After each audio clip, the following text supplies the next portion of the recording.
हाँ, उसी हिसाब से जो चेंज हुआ है ना, उसी हिसाब से आएगा एग्जाम में।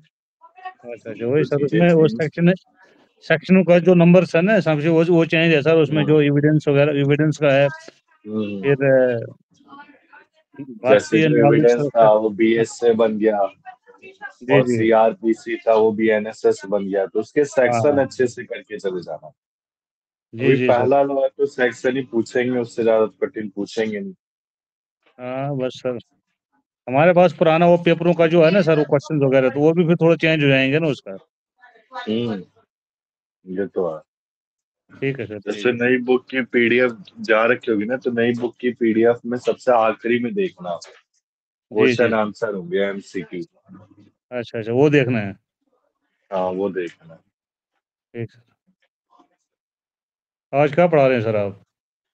वो टैक्सेशन लॉ खत्म करेंगे आज। हमारा ठीक है सर। पीजीबीपी रह गया था, सेट ऑफ और क्लबिंग। आज थोड़ा करके फिर एक नेक्स्ट क्लास हो गया आखिरी, जी सर। फिर खत्म है। ठीक है सर। फिर इसके बाद एक subject jurisprudence and legal theory है, वो थोड़ा आपको ही करना है। वो सर वही वो पहला पेपर जो है ना वो किया नहीं ना सर उसका वो। ठीक पहला है सर पेपर चलो। में थोड़ा सा रट्टाफिकेशन है। जैसे अच्छा। ऑथर के नेम हो गए, कौन लीगल थ्योरी, कौन सी लीगल टर्म्स आई, उन ऑथरों ठीक है। के नाम आपको पढ़ने हैं बस, और कुछ नहीं। अच्छा अच्छा, ठीक है सर, चलो तो कर लेंगे कुछ ना कुछ ठीक है सर। ना। जी जी। हमारे सर एक दो वो लड़के फेल हो गए ना, एक वो आरिफ आरिफ है ना, हम्म। उसको सर पेपर तो सब पास हो गए थे मगर वो जो ओवरऑल जो 48% चाहिए थे उसमें वो रह गया सर। हम्म। तो उसका क्या बनेगा सर फिर? दोबारा देना पड़ेगा? बेटा ये तो मैम ही बता पाएंगी, मुझे इसका कुछ आइडिया नहीं। चलो चलो ठीक है सर, नहीं मेरा तो चलो हो गया सर। जो प्रैक्टिकल होता है ना सर, प्रैक्टिकल पेपर उसको नहीं पढ़ाते हैं सर आप थोड़ा? जैसे वो रिट पिटिशन कौन वगैरह सा? का जो है ना 226 आर्टिकल का, और वो 26 का जो उसमें स्टेट हाई कोर्ट और सुप्रीम कोर्ट के लिए जो बनाते हैं सर। Constitutional law. नहीं नहीं, प्रैक्टिकल्स में है ना रिट पिटिशन कैसे फ्रेम वगैरह करते हैं, आर्डर आर्टिकल 226 और एक है 32। अच्छा, हाँ वो करा दूंगा, एक क्लास में करा दूंगा जब मई का आखिरी रहेगा ना, जून के हाँ स्टार्टिंग। वो थोड़ा करा लेना प्रैक्टिकल वाले भी सर कि हाँ हाँ, कैसे मैं करा दूंगा, पिटिशन का जो समझा दूंगा समझा दूंगा। है ना सर। जी जी। अब जैसे अब आपका पेपर हो जाएगा, अगर हो पाएगा तो आप एकेडमी में एक क्लास के लिए बोल देना, तो एक क्लास में अच्छे से डिटेल में बता दूंगा। हम बोल देंगे, फॉर्मेट मैम भेज को दूंगा बोल ना। देंगे ना कि उसका प्रैक्टिकल का भी थोड़ा सा हमको एक क्लास ले लेना सर आप, तो ताकि हाँ एक, हाँ सीख सीख सीख कोई लेते हैं, थोड़ा दिक्कत ठीक रहता है सर। नहीं। समझ जाऊंगा आपकी बात। जी जी सर। अब देखो, मैंने इस साल का जो पेपर है जी। इनकम टैक्स लॉ का, वो दिखा देता हूँ जब तक बच्चे आ रहे ठीक सर। हैं।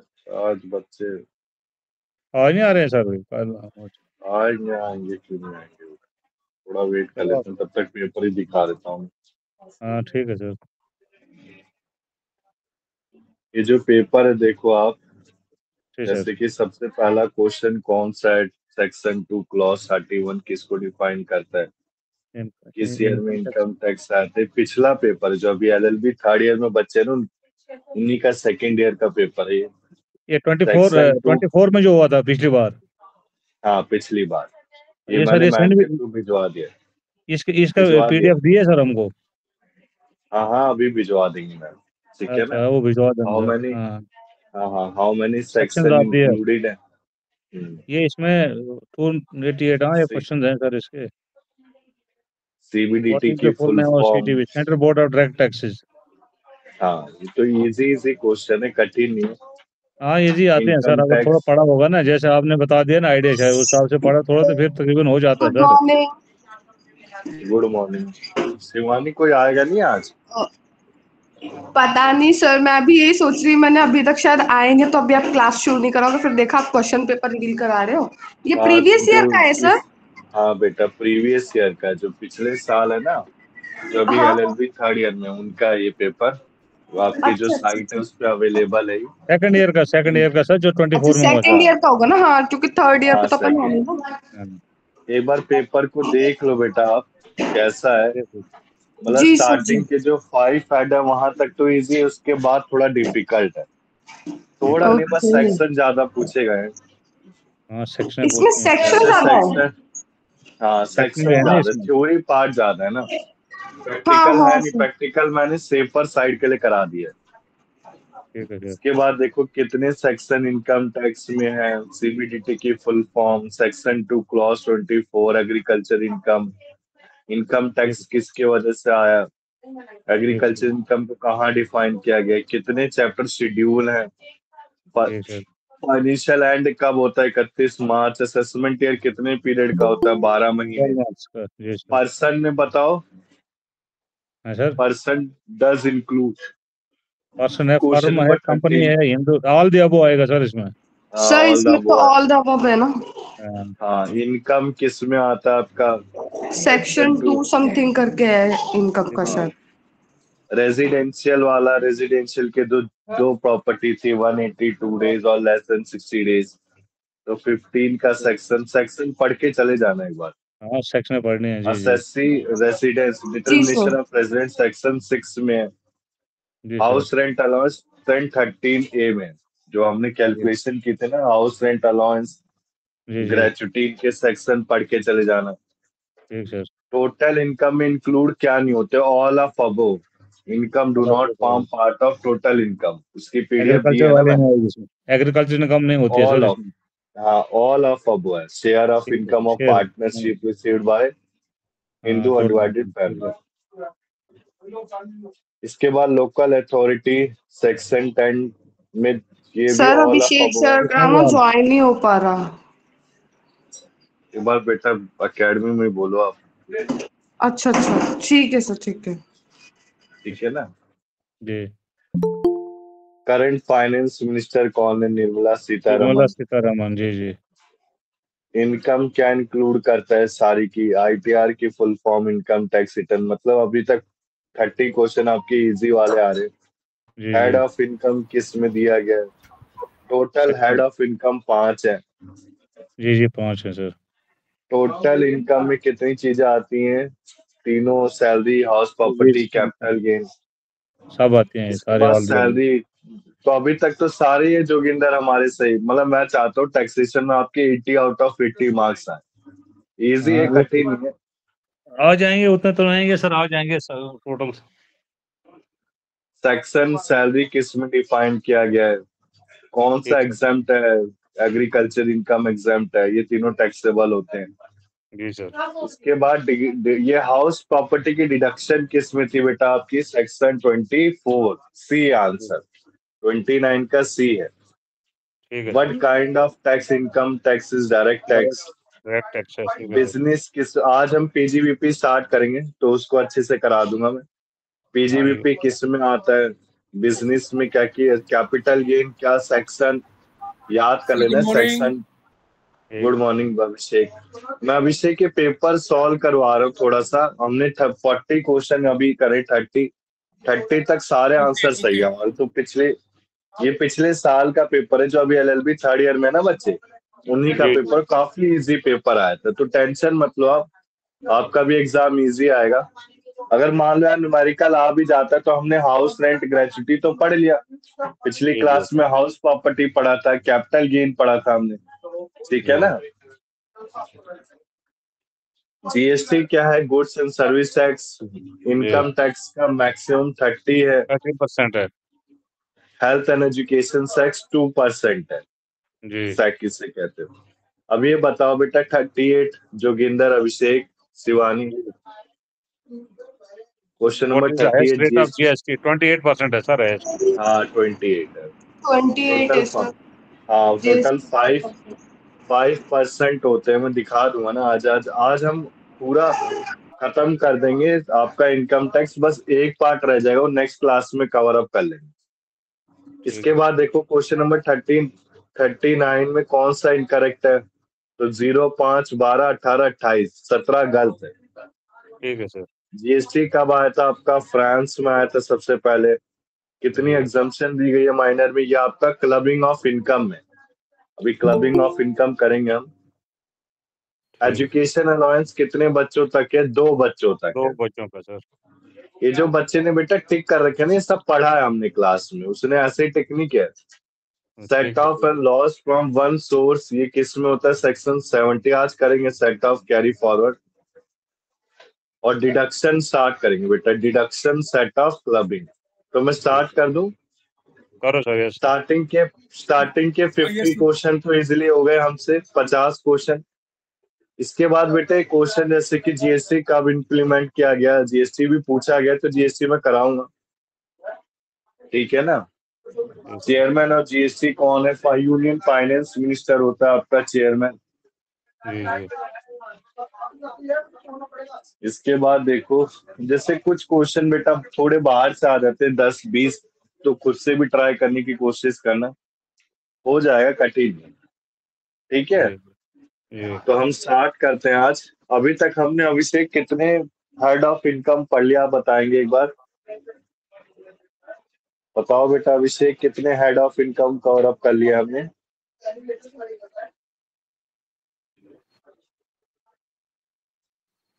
बोलो बेटा।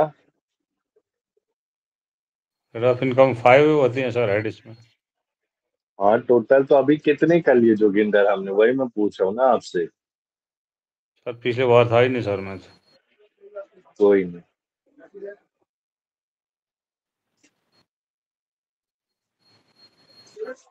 अभी कौन कौन है क्लास में? निकिता है और कौन कौन है? अभिषेक हुआ सर, जोगिंदर। ठीक है। वही सारे निकिता, हमने पिछली क्लास में क्या क्या कवर अप कर लिया था, बताएंगे आप? Income from house property. हाँ, वेरी गुड। और इनकम फ्रॉम सैलरी। हाँ जी। और आई बिलीव अभी इनकम फ्रॉम बिजनेस, बस ये दो थे सर। कैपिटल गेन इनकम जो होता है फ्रॉम उसमें। Salary, house property, capital gain and other source. Other yes source sir. में हमने पढ़ा था फैमिली, आपका फैमिली पेंशन आता है, और winning from horse race. Casual income में हॉर्स रेस, लॉटरी, पजल आते ही 30% था टैक्स रेट इसका, ठीक है ना। ठीक है। अब स्टार्ट करते हैं बेटा आज का टॉपिक। मैं थोड़ा थोड़ा थोड़ा स्पीड में करूंगा कि आपका सिलेबस मई तक खत्म करवा दूं, ठीक है, क्योंकि इधर बेटा हमारे एकेडमी में बीएड की क्लासेस खत्म हो चुकी है, तो ये है कि आपका एग्जाम शायद जून से स्टार्ट कर दें, ये जुलाई के फर्स्ट से स्टार्ट कर दें, तो आपको कम से जुलाई। कम 1 महीना खुद के लिए रिवीजन तो मिले कम से कम। ये जी क्लासेस जी। में मई के एंड सर तक करा डेटशीट आ गई है क्या? आई नहीं है, बट बेटा बीएड की क्लासेस खत्म हो गई ना एकेडमी में, तो मान के चलो जुलाई में तो वही एग्जाम होगा आपका। पिछली बार भी अप्रैल में बीएड की क्लासेस खत्म कर दी गई थी, ठीक है। Yes sir. अब देखो, हमने पिछली क्लास में कैपिटल गेन के बारे में पढ़ा था, ठीक है ना। कैपिटल गेन क्या था? Capital asset, two types of, देखो कैपिटल गेन की चार्जेबिलिटी सेक्शन 45 में थी। अब कैपिटल गेन होता क्या था? कोई भी प्रॉफिट या गेन अराइज हो रहा है किसी कैपिटल एसेट को बेचने से, बेचना यानी कि ट्रांसफर, सेल करने से। अब इसमें क्या क्या आते थे? Property of any kind, plant, machinery, याद है ना, पिछली क्लास में कराया था निकिता, मैंने, निकिता, शिवानी, अभिषेक, जी सर। याद है ना, मैंने एक फॉर्मेट में भी समझाया था। इसमें क्या हाँ क्या जी। इंक्लूड नहीं होते वो पढ़ के चले जाना। जैसे आपका stock in trade, stock which is use for resale purpose. Movable effect हो गया जो पर्सनल यूज के लिए हो रहा है। कोई देखो एग्रीकल्चर लैंड तो वैसे भी टैक्सेबल है ही नहीं इंडिया में, agriculture land in India taxable होता ही नहीं। कोई गोल्ड बॉन्ड्स हो गए, special bearer bonds, gold deposit bond, national defence bonds. अब बेटा हमारे कितने टाइप्स के कैपिटल गेन थे, निकिता बताएंगे, अभिषेक आप? Short term and long term. वो तो शॉर्ट टर्म, लॉन्ग टर्म क्या टाइम पीरियड था? बता रहा हूँ सर, बता रहा हूँ। पढ़ाई स्टार्ट कर लो, आपके एग्जाम बेटा जुलाई से। मैं थोड़ा रिक्वेस्ट करूंगा कि बैक वैक तो बिल्कुल सोचना ही मत, क्योंकि बैक होगा तो यार, अगर तीन में बैक आ गए ना तो आपको दोबारा से वो साल करना पड़ेगा, तो बैक का तो सोचो ही मत, ठीक है ना। बताओ शॉर्ट टर्म और लॉन्ग टर्म कैपिटल गेन। बोलो बोलो बेटा, कितने टाइम पीरियड का था निकिता?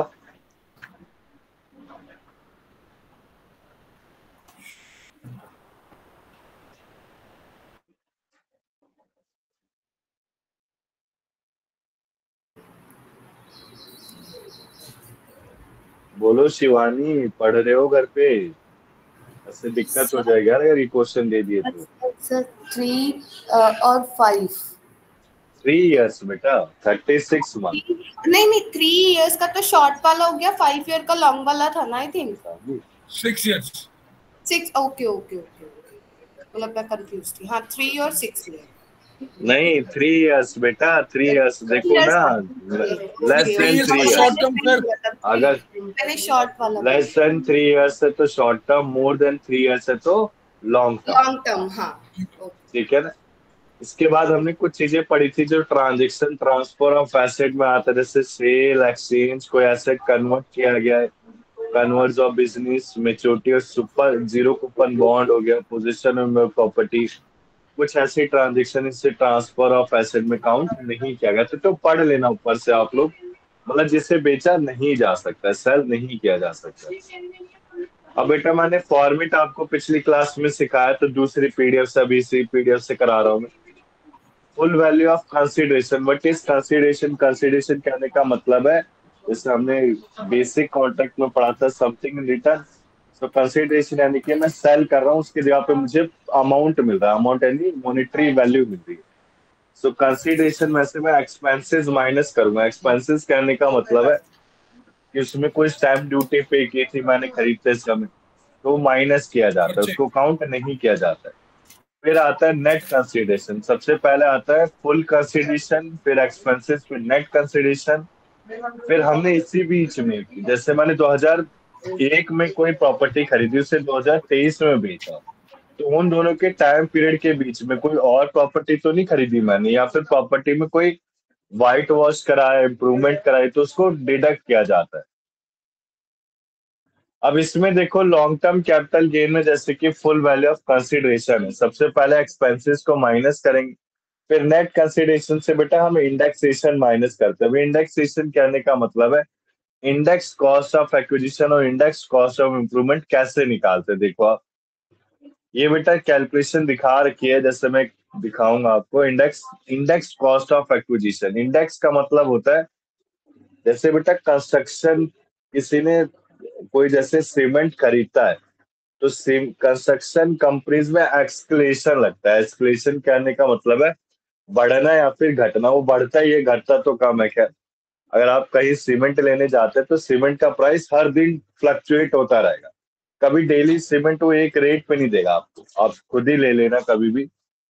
तो जो सीमेंट है उसमें जो एक्सक्लेशन कर रहा है उसको हम इंडेक्स से सिमिलर मान सकते हैं। इंडेक्स का भी मतलब क्या होता है? इन्फ्लेशन, जो बढ़ रहा है या फिर घट रहा है। बढ़ता ही है, घटता तो नहीं है। खैर, जैसे हम देख रहे हैं बेटा ये बढ़ ही रहा है, ठीक है ना? जैसे आपको एक एग्जांपल मैंने दिया है, ये इंडेक्स की वैल्यू है, जैसे 2009 से 10 की 148 है, अब 23 से 24 348 हो गया। सो बेसिकली निकालते कैसे? Previous year indexation divided by purchasing year indexation. इन देखो कैसे निकाला है। जैसे हमने कॉस्ट ऑफ एक्विजिशन कोई खरीदी थी, सो मैंने एग्जांपल वैसे ओरली समझाया था। जैसे हमने कोई प्रॉपर्टी 1,50,000 की खरीदी है, तो इसमें देखो सबसे पहले प्रीवियस ईयर यानी कि पिछले साल किया। जैसे असेसमेंट ईयर 24-25, आपका अभी 24-25 चल रहा है, तो 348 बेटा, ऊपर 348 आगे पुरानी नोट्स है, तो 348 डिवाइडेड बाय कित कब खरीदा 148, तो ये ऐसे निकालते। क्लियर है अभिषेक, निकिता? कोई डाउट है इसमें? शिवानी, जोगिंदर? ठीक है जी। लव आ सर, गया ना समझ? फ्री? हाँ बोलो बेटा। ये जो हमारा ये है कॉस्ट ऑफ एक्विजिशन, हाँ हाँ इसमें हाँ। अपने का प्रीवियस ईयर इंडेक्सेशन, मतलब हाँ 2009-10 का हो गया 158।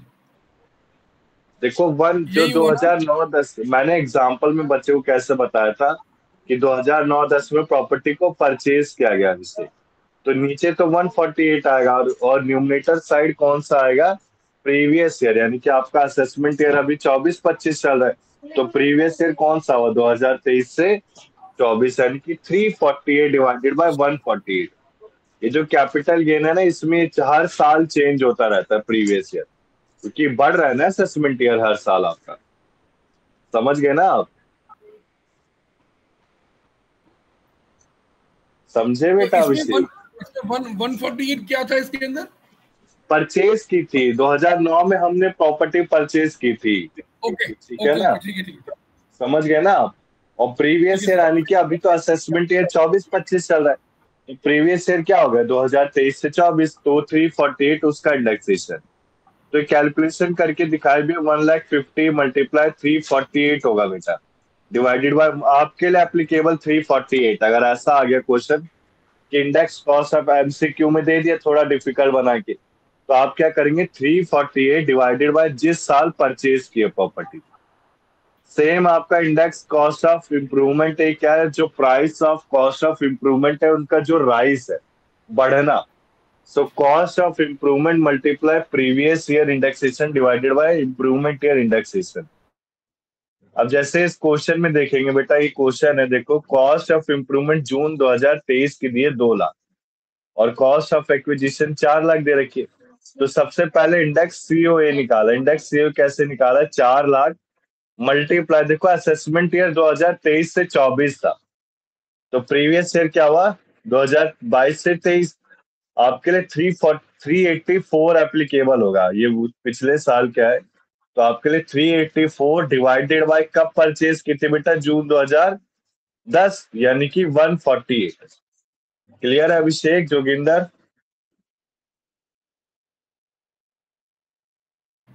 सर इसमें बताओ बेटा इस निकिता। हाँ। क्वेश्चन में the cost of improvement in June 2023 था 2 लाख रुपए, कॉस्ट ऑफ हाँ। Acquisition in Jan 2010 4 lakh. जो हमने इसको एक्वायर किया तो वो 4 लाख का हुआ। फिर आया आपका 331, वो आपका है 22-23 जो आपका प्रीवियस ईयर है। हाँ, क्योंकि असेसमेंट ईयर 2023 से 24 है ना बेटा इस क्वेश्चन, ये पिछले साल मैंने लिखवाया था इसी के लिए, ठीक है ना? अच्छा, तो ये परचेज 22-23 है। ठीक है। हाँ, 331 डिवाइडेड बाय 140, समझ गए ना आप? 140, अच्छा ठीक है, हो गया समझ। 2009 में 10 आ में गए ना परचेज समझ किया, में? नीचे आ गया। हाँ, और न्यूमरेटर में आ गया आपका 331 इंटू 4 लाख रुपए। तो मतलब और 2 लाख का कोई इम्प्रूव कंसर्न नहीं है, कंसर्न सिर्फ एक्विजिशन का है इसके अंदर। नहीं, एक्विजिशन भी निकाला और इम्प्रूवमेंट भी अलग से निकाला, देखो ना आप नीचे अभिषेक, इंडेक्स हाँ कॉस्ट हाँ, of sorry sorry, improvement. Cost समझ गए इम्प्रूवमेंट। ना? अच्छा, ये बच्चे ने गलत लिखा है, जून 2023 लिख दिया उसने, 2003 है बेटा, ये गलत लिख दिया लड़की ने, जून 2003 है ये, ठीक है ना? 2 लाख मल्टीप्लाई 331 डिवाइडेड बाय 109, ठीक है? समझ गए अभिषेक, जोगिंदर, निकिता, शिवानी, आप कॉस्ट इम्प्रूवमेंट। जी सर। पक्का समझ गए ना? हाँ जी ये आ सर। सकता है एग्जाम में, मैं अभी भी कह रहा हूँ, ये मत सोचो कि थ्योरी आ रही थ्योरी आएगी, जरूरी थोड़ी ना है। क्या जी पता सर। आपके ईयर में एक्सपेरिमेंट कर दें, सारे पेपर इजी दें, टैक्सेशन लॉ कठिन दे दें, 148 कुछ भी में हो सकता है एग्जाम में। भी आएगा ना, तो 25 ईयर था, ठीक है।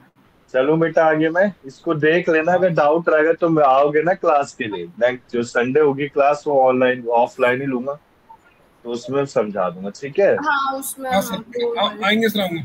आएंगे सर। मैं तो इसी क्लास में भी अब आने वाली थी, पता नहीं था कि आज ऑफलाइन ही होगी आज भी। हाँ बेटा ऑफलाइन है, थोड़ा सा दिक्कत चल रही है अभी, ठीक है ना? ओके अब सर। देखो कॉस्ट ऑफ इम्प्रूवमेंट और एक्विजिशन है, जैसे एक्विजिशन 2013 और 2004 है। अब देखो कॉस्ट ऑफ एक्विजिशन कैसे निकाला बेटा, 4 लाख, देखो 4 लाख मल्टीप्लाई, अब बेटा देखो असेसमेंट ईयर 2023 है, तो प्रीवियस ईयर क्या होगा 22-23, यानी कि 331 डिवाइडेड बाय कब खरीदा था 2013 में, यानी कि कितना होगा 2000 मार्च, ध्यान दो बेटा 1 मार्च है, तो ये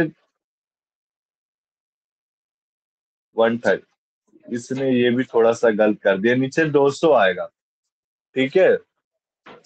जो 331 है उसके नीचे 200 आएगा, 4 lakh multiply 331 divided by 200, same improvement में देख लो आप, 5 लाख मल्टीप्लाई 331 डिवाइडेड बाय 113, यानी कि जून 2004 की बात हो रही है, यानी कि 4 से 5 का कितना है, 113। क्लियर है ये चीज? चले आगे हम। बताओ बेटा Joginder, Abhishek, good Nikita, morning sir. Shivani. Morning. Sandeep काफी लेट आया। सर लेट नहीं आया, मुझे हो गए 15 मिनट, 10-15 अच्छा, मिनट। Sorry sorry. ठीक सर है, ये आ रहा है ना समझ में? हाँ। सर इसमें जून क्यों दिया हुआ है? इसमें ये फाइनेंशियल ईयर से नहीं चलता है? नहीं बेटा, देखो ना, समझो कैपिटल गेन क्या हम होता है। जैसे कि मैंने 2001 की प्रॉपर्टी है, अब जी सर। 2001 की जो प्रॉपर्टी थी, क्या उसमें मैंने व्हाइट वॉश नहीं कराया होगा कभी? ओके ओके, जो हमारा कराया होगा तो जो, खर्चा हुआ हाँ वो किस मंथ में हुआ? हाँ, वो इम्प्रूवमेंट में आ गया बेटा। इंडेक्सेशन ठीक है ना फाइनेंशियल ईयर संदीप? से ही रहेगा। हाँ हाँ हाँ, ठीक इंडेक्सेशन तो फाइनेंशियल ईयर से ही रहेगा। जो ठीक है सर। प्रीवियस ईयर है ना, देखो ये जो नोट्स है ना संदीप, ये जी जी पिछले सर। साल के हैं बेटा। तो इसमें जी मैंने सबको 23-24 लिखवाया था, बट अगर इस साल की बात करें तो असेसमेंट ईयर क्या होगा, अभी 24-25 होगा। जी सर। ऐसे कह रहा, अब तो खैर 25-26 चल रहा है, मई हाँ जी महीना आ गया। हाँ जी। ठीक है ना? तो प्रीवियस ईयर 24-25 होगा। अगर एग्जाम में आएगा तो आप समझ जाना मेरे बात को। जी सर। ठीक है ना? अभी तो खैर पेपर बना दिया होगा, आपका पेपर बना होगा 24-25 के हिसाब से। जी सर। मार्च में पेपर बन जाते हैं इनके। तो 24-25 यानी कि आपको प्रीवियस ईयर कौन सा लेना है, 23-24, यानी 348 ट्रांजेक्शन। तो ऊपर हम बेटा 348 रखेंगे और नीचे जिस साल इंप्रूवमेंट कराइए, जिस साल एक्वायर किया है। क्लियर है ये चीज? चलो मैं जी आगे। सर। जी सर। जैसे कैपिटल गेन में सिंपल सा रूल लगता है कि जैसे हमने 2001 की प्रॉपर्टी, 2001 की प्रॉपर्टी को 2023 में सोल्ड आउट किया, तो 2023 की कंसीडरेशन माइनस एक्सपेंस 0। अब उसी साल के बीच में 2001 से लेके 2023 के बीच में हमने कोई और प्रॉपर्टी परचेज कर ली, सो उस प्रॉपर्टी परचेज का इंडेक्सेशन या फिर कोई इंप्रूवमेंट हुई उसी प्रॉपर्टी में, कोई व्हाइट वॉश हो गया, कुछ भी हो गया, तो वो दोनों सब्ट्रैक्ट किए जाते हैं। अभी क्वेश्चन दिखाऊंगा। ठीक है ना संदीप? चलें बेटा आगे हम। सर नेक्स्ट 2 इयर्स में परचेज कर सकते हैं ना? नहीं, जरूरी नहीं है, कभी भी कर सकते हैं। अब जैसे क्वेश्चन है, देखो पढ़ो आप इसको। एक मिस्टर एक्स है, उसने प्रॉपर्टी 6 लाख की ली है, जी ठीक है, 2003 में। अब उसकी इच्छा करी, उसने 2015 में अनदर प्रॉपर्टी ले ली। समझ गए ना बेटा आप? जी अब 31/2019 को व्हाइट वॉश किया गया, 1,25,000 का स्टैम्प ड्यूटी, सेल्स का 2%। अब उसने क्या करा, जो 2020 में जो परचेज की थी प्रॉपर्टी 10 लाख 2003 की, उसे सोल्ड आउट कर दिया 10 लाख। कितने? 80 लाख का। क्लियर है ये चीज? जी सर। आ गया ना सब? तो जी सबसे पहले फुल कंसिडरेशन 80 लाख, ये मैंने सोल्यूशन पूरा कराया, देखो फुल कंसिडरेशन कितना होगा, 80 लाख। अब इसमें एक्सपेंसेस कितना किया, 2%, यानी कि 80 लाख का 2% 1,60,000। तो नेट कंसिडरेशन आ गई। अब बेटा ध्यान दो आप, इंडेक्स कॉस्ट ऑफ एक्विजिशन कैसे निकालेंगे, देखो आप। सबसे पहले प्रॉपर्टी कितने की परचेज की गई थी, 6 लाख की। कब? 2003। दिख रहा है ना आपको? जी सर। दो प्रॉपर्टी परचेज की गई, एक तो 2003 में और एक 2015 में। तो 2003 और 2015 का इंडेक्सेशन निकाला, 6 लाख और 8 लाख का। इसके बाद देखो 10 लाख, एक मिनट, हाँ देखो ये मैंने काफी बड़ा क्वेश्चन दिया था। फिर ये 10 लाख का इंडेक्सेशन 2020 का भी निकाला गया है। कैसे? 331 बाय में 301, 331 बाय में 289। अच्छा, 2019 से 20 है, टाइम पीरियड देख लेना। जैन 2020 है, तो ये कब होगा, 19 से 20 के बीच में, 19 से 20 के बीच में। ठीक है ना? तो ये आंसर आ गया। फिर इंडेक्स कॉस्ट ऑफ इम्प्रूवमेंट कितना लिया है, देखो इम्प्रूवमेंट उसमें की गई थी 1,25,000। कब की गई थी? 31/2019 में। तो 2019, 19 से 20, ये 289। तो 331 डिवाइडेड बाय 289 ये आ गया। फिर कैपिटल गेन निकल गया। आया थोड़ा बहुत समझ में क्वेश्चन से? वैसे आएगा नहीं है, बट ऊपर ऊपर से देख लो आप, कि एक आइडिया लग जाए कैसे सॉल्व करना है। बताओ बेटा अभिषेक, शिवानी, निकिता, संदीप, जोगिंदर। जी सर। पक्का आया समझ में? आगे चलूं मैं अब? सर 50-20% आ गया, बाकी एक बार मैं रिकॉल कर लूंगी, अगर नहीं आएगा तो जब आओ ना क्लास लेने के लिए तो हाँ। मैं करा दूंगा, टेंशन मत लो। जी जी अच्छे से समझा दूंगा अपने सामने बैठ के, जैसे उसमें नहीं सिखाया था मैंने हाउस हाँ प्रॉपर्टी में, जी जी वैसे समझा दूंगा मैं। चलो बेटा आगे मैं। अब इसके बाद ये एग्जाम्पशन है कुछ, इसको ऊपर ऊपर से पढ़ लेना, टोटल एग्जाम्पशन कितनी होती है इसमें, बस ये चीज देख लेना कि 54 इन दी ये किसके लिए है, देखो रेजिडेंशियल प्रॉपर्टी, ठीक है ना, ये चीज ध्यान से पढ़ लेना। 54 भी एग्रीकल्चर लैंड के लिए, 54 D shifting of industrial undertaking के लिए, 54 एफ कोई हमने रेजिडेंशियल प्रॉपर्टी लिया, यानी कि आपको इनकम टैक्स ने एक एग्जम्पशन दे रखी है कि अगर आप कोई सी भी रेजिडेंशियल प्रॉपर्टी कब खरीदते हैं, असेसमेंट ईयर से जस्ट 1 साल पहले, तो आपको उसकी एग्जम्पशन मिल जाएगी। कोई एग्रीकल्चर लैंड खरीद रहे हैं तो एग्जम्पशन मिल जाएगी, कोई इंडस्ट्रियल अंडरटेकिंग में शिफ्ट कर रहे हैं, या फिर कोई एग्रीकल्चर लैंड प्रॉपर्टी इंडिया में खरीद रहे हैं। इसके अलावा कोई 5 ईयर प्लान है, NHAI national highway authority of India rural electric corporation limited, ठीक है ना, पावर फाइनेंस कॉर्पोरेशन या इंडियन रेलवे हो, तो इसमें आपको इसकी एग्जाम्पशन दे दी जाएगी, ठीक है। ये आया बेटा एग्जाम्पशन समझ में? इसमें ये बस ये पढ़ लो और कुछ नहीं कि 54 किससे डील करता है, 54B, फिर डी, फिर एफ, फिर EC, ठीक है।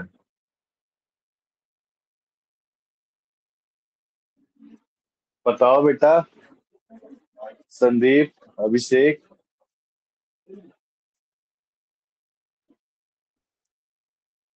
सर अभी लेटेस्ट ईयर में कुछ अमेंडमेंट हुई है क्या? नहीं बेटा, वो इंडेक्सेशन में होती है संदीप, बस PGBP और कैपिटल गेन एक ऐसा चैप्टर है जिसमें बदलाव होते हैं, और वो भी ओके सर। बदलाव कैसे होते हैं, जैसे कैपिटल गेन में इंडेक्सेशन, और PGBP में जैसे कोई साइंटिफिक रिसर्च होती है उसकी कुछ परसेंटेज हो गया, उसके अलावा कुछ बदलाव नहीं होता, सब कुछ सेम रहता है। ओके और सर। बदलाव क्या होता है, जैसे कि अभी ये संदीप हम देखते हैं निर्मला सीतारमन हर साल आती है और कहती है कहीं 6 लाख के ऊपर कोई टैक्स नहीं पे करना, फिर कहते हैं 9 लाख के ऊपर कोई टैक्स पे नहीं करना, तो जो टैक्स स्लैब रेट होता है उस पर बदलाव होता है और कुछ नहीं होता, ठीक है। बताओ बेटा अभिषेक, चले आगे हम। Yes sir. जिसको समझ देख लेना, एक बार नहीं आएगा तो मुझसे पूछ लेना, वैसे प्रीवियस ईयर में मैंने दिखा दिया, ऐसा कुछ सवाल था नहीं। नेक्स्ट संडे में आऊंगा आपके पास। ठीक है बेटा, संडे में आ जाऊंगा क्लास लेने के लिए, संडे आऊंगा बेटा, ठीक है। अब इसके बाद देखो मैं आगे चल रहा हूँ बेटा, अब हम PGBP पे चलेंगे। ये थोड़े क्वेश्चन ही मुझे लगता नहीं आपके थ्योरी एग्जाम में देंगे, ठीक है। अदर सोर्स मैंने आपको पढ़ा ही दिया था, अदर सोर्स में क्या क्या चीजें आती हैं। अदर सोर्स में कोई फॉर्मेट एंड कंप्यूटिंग है, देख लो, ये सारी चीजें अदर सोर्स में आती हैं। मैंने इस चीज लिखवाई थी, एग्जामिन करना है तो इस क्वेश्चन को भी पढ़ लेना। जैसे कोई रेंटल इनकम है तो हाउस प्रॉपर्टी में कोई डिविडेंड है, अदर सोर्स, रेंटल इनकम हो गया other source, salary payable to MP MLA member of parliament या MLA को दी जाती है वो अदर सोर्स में, ठीक है। तो इसको पढ़ लेना आप अच्छे से, अच्छा क्वेश्चन था ये काफी। अदर सोर्स मैंने करा दिए बेटा सबको, ठीक है ना, कराऊं अदर सोर्स? बताओ अभिषेक संदीप की कर लोगे?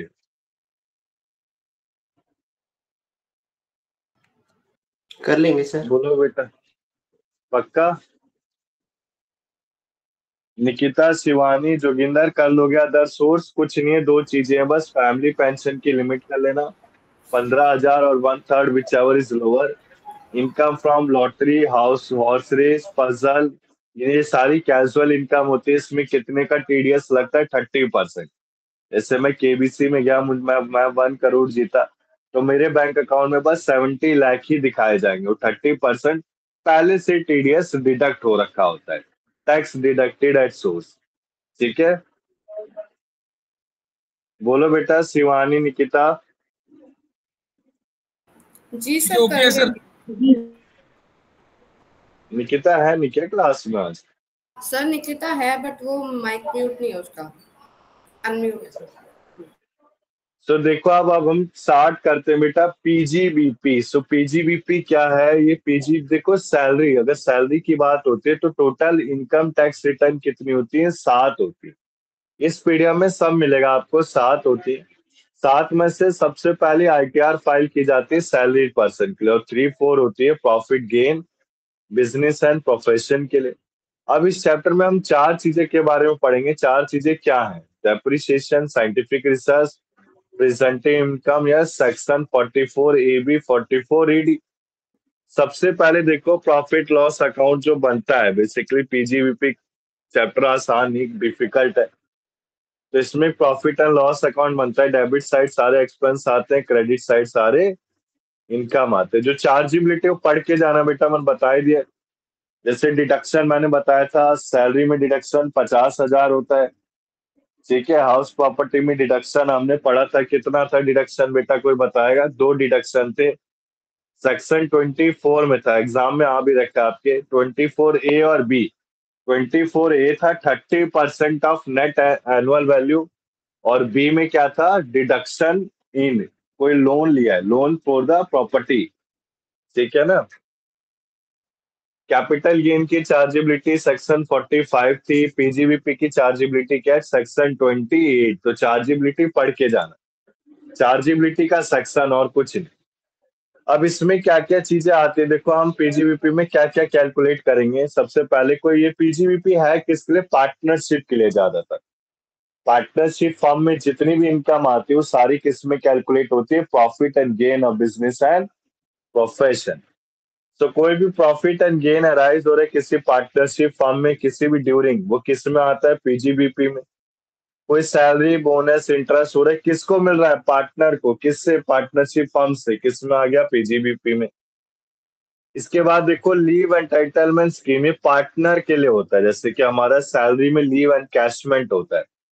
जैसे हम किसी गवर्नमेंट जॉब में है तो हम छुट्टी मारते हैं, हमें चीज का पैसा मिलता है, फिर छुट्टी पूरे साल नहीं मारेंगे तो सबसे लास्ट में हमें उसका कैश पे मिल जाता है, तो लीव एनकैशमेंट में आता है। Export incentive like duty drawback scheme. अभी ड्यूटी ड्रॉबैक स्कीम क्या है? जैसे कि किसी को आइडिया है बेटा duty drawback scheme? Sandeep, Joginder, Abhishek, कुछ आइडिया इसके बारे में? फिर मैं ही बताता हूँ। No sir. ये बेटा एक्साइज से रिलेट करता है। जैसे एक्साइज ड्यूटी नहीं पे की जाती, जैसे कस्टम होता है, कस्टम बंदरगाह में पे किया होता है। सर तो ये सेम बेसिकली हाँ ये रिपीट होता है ड्यूटी गुड्स पे जो इंडिया में मैन्युफैक्चर होती है, एक्सपोर्ट होती है बाहर। हाँ, वेरी गुड, ठीक है ना। कुछ परसेंटेज है, 2% मानते हैं हम, ठीक है। इससे आगे मत पढ़ो। कोई इनकम, अब देखो कीमैन इंश्योरेंस पॉलिसी आ सकता है। ये जो चार्ट बनाई किसी को आइडिया? कीमैन इंश्योरेंस पॉलिसी, ये इंश्योरेंस पॉलिसी खास पर्सन के लिए होती है। जैसे मुकेश अंबानी ने अपने किसी राइट हैंड को घर दे दिया था उसकी बेटी की शादी में, ऐसा कुछ था। तो अगर कोई एम्प्लॉयर का खास बंदा होता है ना, जो खास लोग होते हैं, अभी खास लोग कैसे होते हैं? जो मैनेजरियल लेवल पोस्ट पे होते हैं, यानी कि जो अपर हायर अथॉरिटीज होती हैं। एम्प्लॉयर का किस में आएगा? पीजीबीपी में। लीगल हायर, अदर सोर्स में एम्प्लॉय सैलरी। यानी कि अगर किसी एम्प्लॉय को इंश्योरेंस पॉलिसी दी जा रही तो सैलरी में आता है। उसके बच्चे हो गए या लीगल हायर हो गया, लीगल रिप्रेजेंटेटिव हो गया, तो अदर सोर्स में आएगा। इसके अलावा कोई एम्प्लॉयर तो वो किस में आएगा? पीजीबीपी में। इसके बाद देखो नॉन कंपीटिंग फीस। ये क्या होता है? कोई फर्स्ट पर्सन अपना कुछ राइट देता है। जैसे हमने किसी फर्स्ट पर्सन ने किसी सेकंड पर्सन को बिजनेस दिया है, बिजनेस के फॉर्म में गुडविल दिया है, तो नॉन कंपीटिंग फीस होती है। यानी कि गुडविल देने पे मैं कुछ फीस चार्ज करूंगा, तो वो किस में आता है बेटा? आपका non competing fees. Speculation business क्या होता है? जो फिजिकल प्लेटफॉर्म में नहीं होता है, जैसे कि शेयर्स को परचेज करना, सेल करना, वो स्पेकुलेशन बिजनेस में आता है। किसके अंडर टैक्सेबल होता है? अदर सोर्स में। मुझसे सर ये किसी बच्चे ने पीजीबीपी क्या था? क्या बेटा? Non competing fees. नहीं, PGBP. Profit gain of business and profession, full form पढ़ के जाना। हाँ ओके, गॉट इट, ठीक प्रॉफिट है, ठीक है। गेन, ये थर्ड हेड है, तीसरा हेड है। सबसे पहला हेड सैलरी था, फिर हाउस प्रॉपर्टी था, फिर पीजीबीपी था, फिर कैपिटल गेन था, फिर लास्ट में अदर सोर्स था। ठीक है, तो पांचों हेड को अच्छे से कवर अप करना, इनकी चार्जेबिलिटी जरूर पढ़ लेना। ठीक है ना, जैसे कि सैलरी की चार्जेबिलिटी किस में बेटा, हाउस एचआरए का सेक्शन किस में, ग्रेचुटी का सेक्शन किस में, सब लिखवाया है मैंने, सेक्शन 10, सेक्शन 1013A, सब नोट्स में मेंशन। कैपिटल गेन की चार्जेबिलिटी सेक्शन 45, हाउस प्रॉपर्टी की चार्जेबिलिटी, अदर सोर्स की चार्जेबिलिटी 56, पीजीबीपी की चार्जेबिलिटी सेक्शन 28। तो इस सेक्शन, सारे सेक्शन नहीं कर पाओगे, बस आप चार्जेबिलिटी पढ़ के चले जाओ जो इंपॉर्टेंट है। इसके बाद देखो कोई स्पेकुलेशन बिजनेस, जैसे कि मेरे से एक बच्चे ने पूछा था कि सर जैसे हम कोई ट्रेडिंग करते हैं तो उसकी जो इनकम अराइज होती है वो कहाँ डाली जाती है, तो वैसे तो इनकम जो अराइज होती है अदर सोर्स में डाली जाती है, बट वहीं अगर पार्टनर की बात करें, अगर पार्टनर कोई स्पेकुलेशन बिजनेस कर रहा है तो पीजीबीपी से आता है।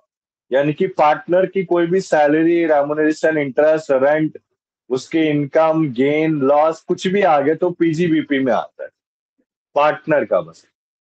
कोई एसेट कन्वर्ट किया गया स्टॉक इन ट्रेड में तो वो भी आपका क्या है, जैसे कोई ये एग्जांपल मैंने तब भी दिया था, कोई ज्वेलरी रिंग है उसको वाइफ को दिया तो स्टॉक इन ट्रेड है। अब कोई अमाउंट रिसीव हुआ पार्टनर को, कोई गिफ्ट रिसीव हुआ, वो भी आपका पीजीबीपी। क्लियर है बेटा, चलो मैं आगे। बताओ बेटा, संदीप, अभिषेक, यस जोगिंदर, सर। ठीक है ना।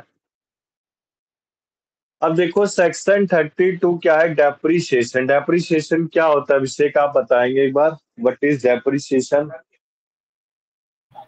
सर जब हम कुछ प्रोडक्ट को बाय करते हैं और ईयर ऑन ईयर जब वो घटता है उसको डेप्रिसिएशन कहते हैं, क्योंकि वैल्यू घटती है। तो वेरी गुड, वेरी गुड। सो बेटा जैसे नॉर्मल अकाउंट्स की वीर डेप्रीशिएशन, हाँ, जैसे नॉर्मल अकाउंट्स वीर की एंड टेयर हो गया। डेप्रीशिएशन, हाँ, या टाइम का बीतना हो गया, चेंज इन टेक्नोलॉजी हो गई, ठीक है ना। फ्लेक्स इन टाइम, टाइम का बीतना। अब जैसे मैंने एप्पल का मोबाइल लिया है, तो बेटा जो एप्पल का मोबाइल मैंने 1 लाख का लिया है, वो 5 साल के बाद 1 लाख वैल्यू होगी उसकी? नहीं, 1 लाख डेप्रिसिएट हो नहीं गया। रहेगी उसकी, घटती जाएगी। यानी कि second hand, third hand, fourth hand बन जाएगा वो। ऑब्सोलेंस यानी चेंज इन टेक्नोलॉजी, जैसे जैसे टेक्नोलॉजी चेंज हो रही है वैसे वैसे जो एसेट है उनकी वैल्यू घटती जा रही, डेप्रिशिएट होती जा रही। सो बेटा डेप्रिसिएशन मेरा क्या मानना है, WDV मेथड पे ही होना चाहिए, एसएलएम मेथड हो ही नहीं सकता। उसका रीजन क्या है, जैसे मैं आपसे एक बार पूछना चाहूंगा कि हर साल क्या एक फिक्स अमाउंट ऑफ वैल्यू घटता रहेगा क्या मोबाइल, जैसे हमने कोई एसेट परचेज किया? नहीं, रिड्यूसिंग बैलेंस होना चाहिए, यानी कि ये रिटर्न नहीं डाउन वैल्यू मेथड होना चाहिए। हर साल उसकी वैल्यू, जैसे पहले एक साल 1000 रुपए घटी, फिर 900 रुपए घटी, फिर 800 रुपए घटी, यानी कि ऐसे आपका घटती रहनी चाहिए। सो इनकम टैक्स में बेटा दो तरह के डेप्रिसिएशन बोले गए हैं, एक मैं दिखा देता हूँ, है नहीं क्या इसमें? अच्छा हाँ, मेथड ऑफ डेप्रिसिएशन एक एसएलएम होता है, पावर जनरेशन। बेटा एसएलएम अपनी लाइफ से डिलीट कर दो, एसएलएम जैसी कोई चीज होती ही नहीं। रियल लाइफ की बात करें तो रिटर्न डाउन वैल्यू मेथड होता है, अकाउंटेंसी में पढ़ा होगा आप लोगों ने, जिसने अगर कॉमर्स ली हो तो। इसके बाद देखो आप, type of depreciation, basically there are 2 type of depreciation, normal and ऐसे एडिशनल डेप्रिसिएशन। इसके बाद देखो कंडीशन क्या होना चाहिए, ऑनर एक्वायर करे और पुट टू यूज करे। पुट टू यूज को मैंने अंडरलाइन लिखवाई, एमसीक्यू में आ जाता है कि कोई ऑनर है उसने फर्नीचर को एक्वायर किया, उसको उसी समय पुट टू यूज यानी कि यूज करने लगा, तो उसमें डेप्रिसिएशन फर्स्ट डे से एप्लीकेबल हो जाएगा। या फिर कोई ऑनर ने एसेट को प्रीवियस ईयर में पूरा यूज किया या फिर पार्शली, वैसे पूरा यूज करते हैं। इसका फॉर्मेट देखो कैसे होता है, ओपनिंग WDV में से asset acquired minus sale minus की जाती है। अब classes of depreciation, basically there are 4 classes of depreciation. First one is land and building, second furniture fixture, third plant and machinery, fourth intangible asset. So basically there are 4 classes of depreciation. Clear? इनके rate mention होते हैं बेटा, आपको rate learn करने पड़ेंगे। अब block asset, वैसे exam में ऐसा कुछ आया नहीं है, पीजीबीपी से एक भी क्वेश्चन नहीं दिया था पिछले साल, तो हम देख लेंगे एक बार। It means group of asset falling in same category of asset, compromising tangible asset, intangible asset, tangible asset में plant and machinery, land and building आता है। इंटेंजिबल में know how, patent, copyright, trademark. Intangible asset जिससे छुआ या देखा नहीं जा सकता है। इसमें देखो जैसे रेट ये रे बेटा, रेट लिखवा रखे मैंने, ये रेट लर्न करने पड़ेंगे, बिना लर्न करे नहीं हो पाएगा। 10 और 15 ये वैसे। बिल्डिंग फर्नीचर देखो, बिल्डिंग फर्नीचर 10 है, प्लांट एंड मशीनरी 15%। अब ये फुल रेट और हाफ रेट क्या होता है? देखो फुल रेट होता है 180 दिन से ज्यादा। अगर कोई मशीन 1 अप्रैल से 4 अक्टूबर के बीच में, तो 180 डेज के। अगर 180 दिन से कम है तो 4 अक्टूबर से 31 मार्च तक वो हाफ रेट डेप्रिसिएशन लगेगी। तो बेटा इस क्वेश्चन में देखेंगे हम, बट परसेंटेज सेम रहेगा। हाँ परसेंटेज सेम रहेगा। जैसे अगर हाफ रेट है ना अभिषेक, तो जो 15% है वो 7.5 हो जाएगा। फुल रेट में वही 15% ही सेम रहेगा, ठीक है ना। अच्छा सर, हाँ ओके, जैसे आप ऊपर करना था पीडीएफ को सर। ये जो आपने परसेंटेज बताया है, ये बिल्डिंग का 10% है, फर्नीचर का और फिक्सर का 10% है। इनकम टैक्स लॉ ने प्रोवाइड किया है सर। ये एवरी ईयर इस हिसाब से घटता है या सेम इनकम टैक्स लॉ ने दे रखा है Abhishek. From the total value? हाँ, फ्रॉम द टोटल वैल्यू। जैसे अगर 1 करोड़ की वैल्यू बिल्डिंग की आ रही है, तो वो 1 साल बाद 10% कम हो जाएगा, कम होता रहेगा? नहीं सेम ही रहेगा बेटा। नहीं सर, डेप्रिशिएट तो हो रही है ना सर। रेट सेम ही रहता है बेटा। इस देखो इनकम टैक्स अलग है और अकाउंट्स का अलग है। इनकम टैक्स का डेप्रिसिएशन कर रहे हैं आप। अच्छा ठीक है, ओके ठीक है ना। तो देखो फुल रेट डेप्रिसिएशन, जैसे कोई मशीन मैंने 1 अप्रैल से 4 अक्टूबर खरीदी है, तो उसमें फुल रेट का लगेगा। वही हाफ रेट लगेगा 4 अक्टूबर से 31 मार्च। जैसे बेटा एक क्वेश्चन है, मैंने थोड़ा सा ऐसे कर रखा है ऐसे। इसमें सबसे पहले देखो ओपनिंग डब्ल्यूडीवी और न्यू मशीन। अब देखो 15/6 तक ध्यान देंगे हम। 15/6 तक देखो 30 लाख थी मशीन। अब देखो 1 अप्रैल से 15 जून, जो 1 अप्रैल की मशीन है 15 जून की मशीन है, वो दोनों मशीन सेम, यानी कि 50 लाख का कितना परसेंट हुआ? 15%। समझ गए ना बेटा, प्लांट एंड मशीनरी में कितना था? 15%। और हाफ रेट यानी कि उसको 15 दिसंबर में यूज किया जा रहा है, 7.5%। और यानी कि 15, हाँ हाफ रेट 7.5 किसका? 8 लाख का, यानी कि 60,000। तो टोटल डेप्रिसिएशन कितनी आ गई? 7,50,000 और 60, यानी कि 8,10,000। क्लियर है चीज?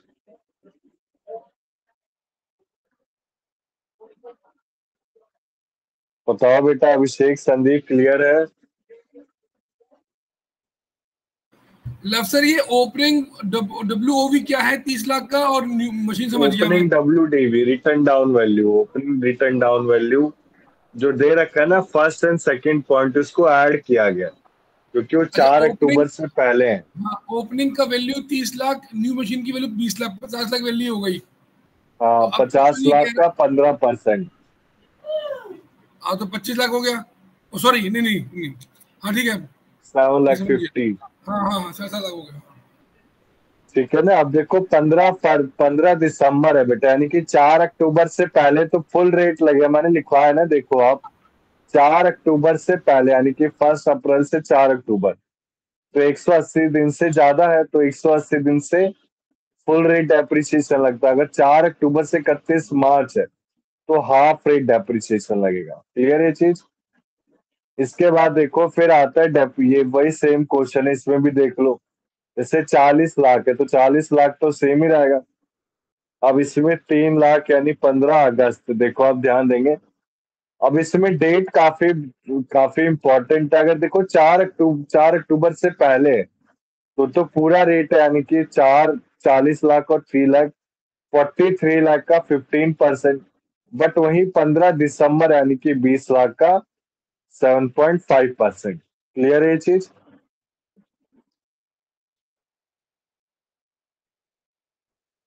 बताओ बेटा अभिषेक, संदीप। हम इस महीने की डेट को तो हम 180 दिन की तरह ही कैलकुलेट करेंगे ना। हाँ बेटा, कि देखो अगर 4 अक्टूबर तक है तो 180 दिन से ज्यादा है।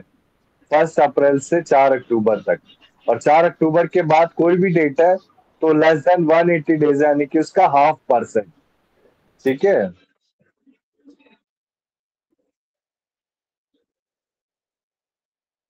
बताओ बेटा। अभिषेक, संदीप, चले आगे हम। Yes sir. ठीक है ना, आ जाएगा, इजी है। इसके अलावा ये क्वेश्चन भी देख लेना आप। मैं आगे चलता हूँ बेटा।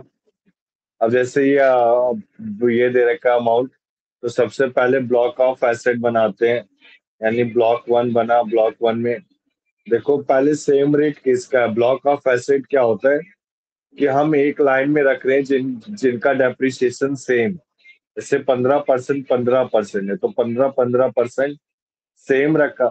अब जो 4 लाख है उसका 7.5 क्या है, क्यों? देखो आप, 20 जनवरी है, समझे ना आप, यानी 4 अक्टूबर के बाद है। 4 अक्टूबर से पहले सारे के सारे फुल रेट यानी नॉर्मल रेट पे लगेंगे, और 4 अक्टूबर के बाद कितना हो जाएगा, हाफ रेट। इसके बाद फिर 10% का निकाला 6 यानी कि 135 है। इसके बाद देखो एक एडिशनल डेप्रिसिएशन आता है, इसका आ सकता है 20% होता है, जो आपका 15% पहले प्लांट एंड मशीनरी में लग रहा था। अगर मान लो उसी साल में मैंने एक नई और मशीनरी खरीद ली तो उस पर कितना लगेगा, 20% लगेगा। अब इसका भी नोट है कि कहाँ एडिशनल डेप्रिसिएशन को चार्ज नहीं किया जाता है।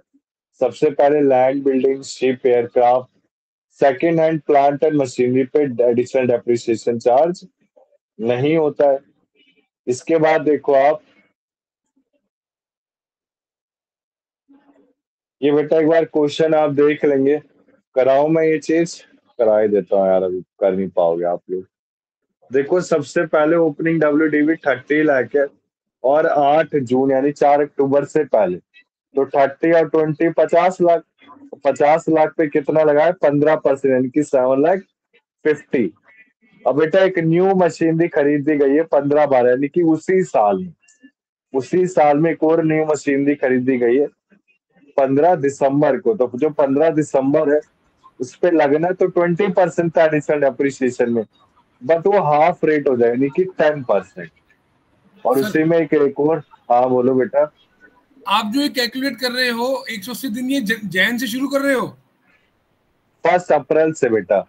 अच्छा, फिजिकल मंथ से। अच्छा, ओके ओके ओके ओके। 1 अप्रैल से 4 अक्टूबर अगर कोई सी भी डेट आती है तो अच्छा, फुल आपने रेट फिजिकल मंथ एप्रिसिएशन लिया है। लगेगा। अच्छा, और 4 अक्टूबर के बाद से कोई भी डेट आ गई तो हाफ होगा, हाफ परसेंटेज हो जाएगा उसका। ठीक है ना? कंप्यूटर में सर, कितना लगता है? हाँ सर, हाँ बेटा। अगर हमने एक एक अप्रैल से कोई चीज ली, उसको हमने हाँ काउंट किया 180 दिन तक काउंट किया, तो वैल्यू आई हाँ फुल, वैल्यू आई फुल। हाँ बट ठीक अब है। आपका, लेकिन अगर, अच्छा, मैं ये समझ रहा हूँ कि अगर हमने पूरी वैल्यू 180 दिन काउंट करी, वैल्यू पूरी आ गई, और उसके बाद आपने जो ये काउंट किया है 15/12 वाला, ये आपने हाफ क्यों ये लिया? 4 अक्टूबर के बाद है, बता रहा हूँ ना बेटा। देखो ना, फर्स्ट डेट अप्रैल के तो पूरा रेट, फिर समझ सेकंड गया। डेट जून के पूरा रेट, मतलब 4 अक्टूबर से पहले कोई सी भी डेट आ जाए ना फुल रेट लगेगा, और 4 अक्टूबर के बाद कोई सी भी डेट आ जाए तो हाफ रेट लगता है, बट जैसे इसमें हम लोग दिसंबर और जनवरी। 180 दिन काउंट नहीं करेंगे? अरे बेटा ये है तो समझो ना अभिषेक, ये देखो दिख रहा है आपको, एक नोट ही लिखा हुआ, मैंने लर्न ही करा दिया था बच्चों से। Okay okay okay okay, got it sir, got समझ इट। गए ना? 1 अप्रैल से अगर 1 4 अप्रैल से, अच्छा अक्टूबर है अच्छा तो ठीक है ना, कोई सी भी डेट है 4 तो पूरा का पूरा रेट लगता है, और 4 अक्टूबर से 31 मार्च है तो एक मिनट सर, हाफ आप रेट होल्ड लगेगा। रखना, मैं नोट कर रहा हूँ, होल्ड रखना। ठीक है, ठीक कर लो इसे, एक मिनट। इम्पोर्टेंट चीज है, ये आ सकती है एग्जाम में। मैं जैसे करा रहा हूँ बेटा इनकम टैक्स, तो अब मैं एक मेरा हुआ है कि आप सबके बेटा 80 में से 80 आने चाहिए। मेरा भी दिल खुश हो जाएगा कि चलो 80 में से 80 आ गए किसी बच्चे के। संदीप ला सकता है, हमारा संदीप। अभिषेक बताओ बेटा, आप दोनों ला सकते हो? संदीप आप हिट करेगा इस बार। है 150 लाएंगे सर। आ जाएंगे बेटा, कठिन थोड़ी ना यार। मैं अगर देता ना संदीप तो मैं तो 80 में से 80 न्यूमेरिकल जाता। न्यूमेरिकल आ गए ना तो सर फिर फंस आज जाएंगे। न्यूमेरिकल में तो समझ रहा हूँ। तो कोशिश करना ले आओगे बेटा, एक बार इस बार टारगेट रखो 80 में से 80 का, ठीक है ना? यस यस जैसे एक सब्जेक्ट में 80 में से 80 लाने हैं। पिछली बार मार्कशीट में आपके कितने थे संदीप? सबसे हाईएस्ट किस सब्जेक्ट में थे एलएलबी फर्स्ट ईयर में? याद नहीं है सर अभी।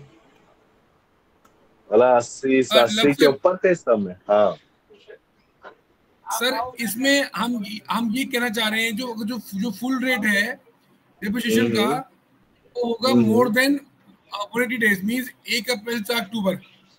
हाँ ठीक है ना, इनकम अच्छा, टैक्स हाफ लॉ में रेट क्या लगेगा रहता है? अगर हम हाफ रेट लगेगा जब हम 4 अक्टूबर 4 से अक्टूबर के 4, बाद हाँ कोई भी मशीन को पुट टू मार्च। यूज कर, अच्छा अच्छा, ये अच्छा अच्छा, ठीक है ना? Okay okay okay. जैसे जब जो डेप्रिसिएशन है अभिषेक, वो पुट टू यूज पे लगता है और डेज पे लगता है।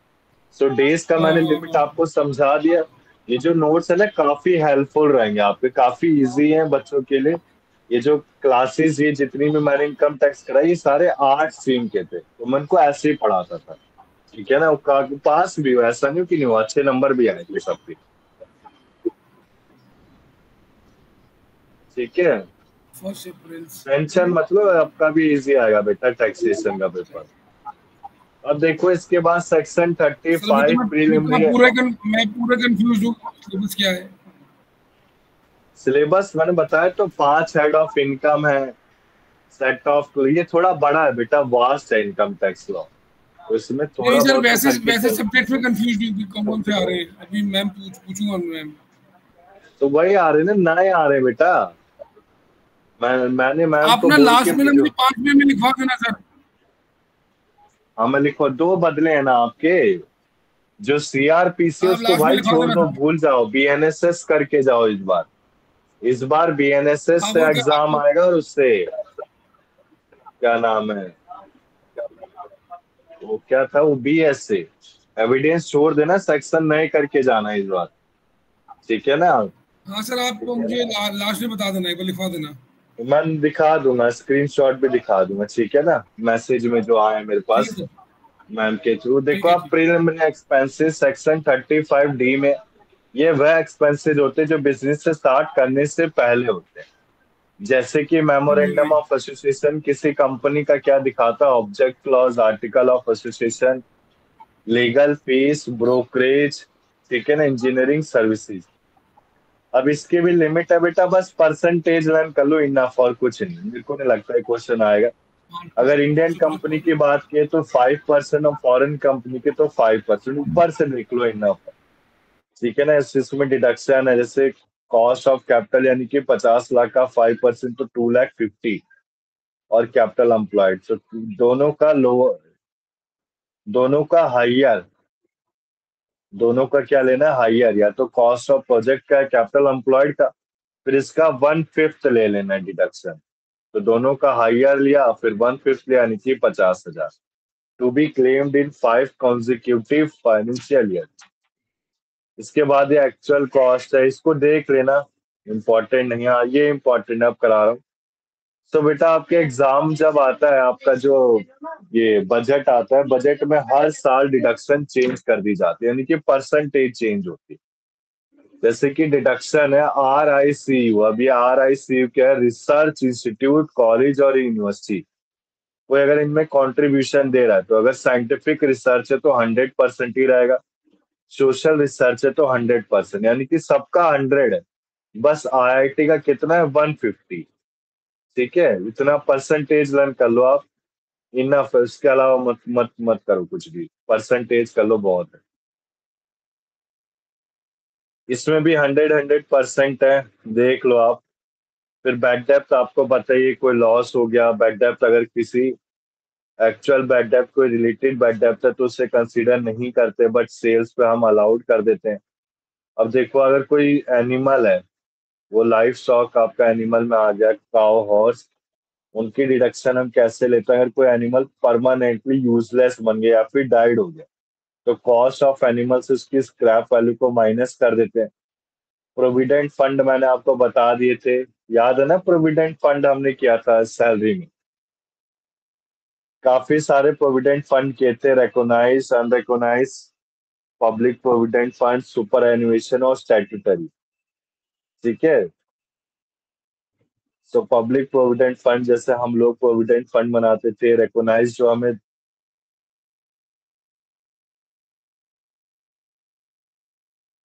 और इंटरेस्ट रेट था 9.5%। सेम आपका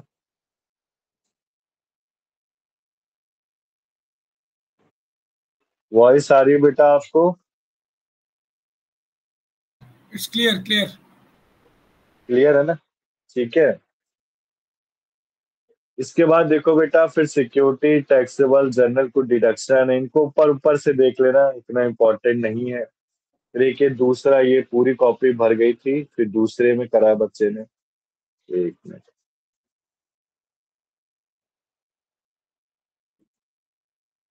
ठीक है ना? अब इसके बाद ये 40, हाँ ये इम्पोर्टेंट है। सेक्शन 44 डबल 44, जो 44 है ना, उन सेक्शन को अच्छे से करके चले जाना। अब सेक्शन 44 डबल ए क्या कहता है कि कंपलसरी मेंटेनेंस होना चाहिए किसका? बुक्स ऑफ अकाउंट्स का। अब एक कैसे मेंटेनेंस होगा? नोटिफाइड प्रोफेशन से।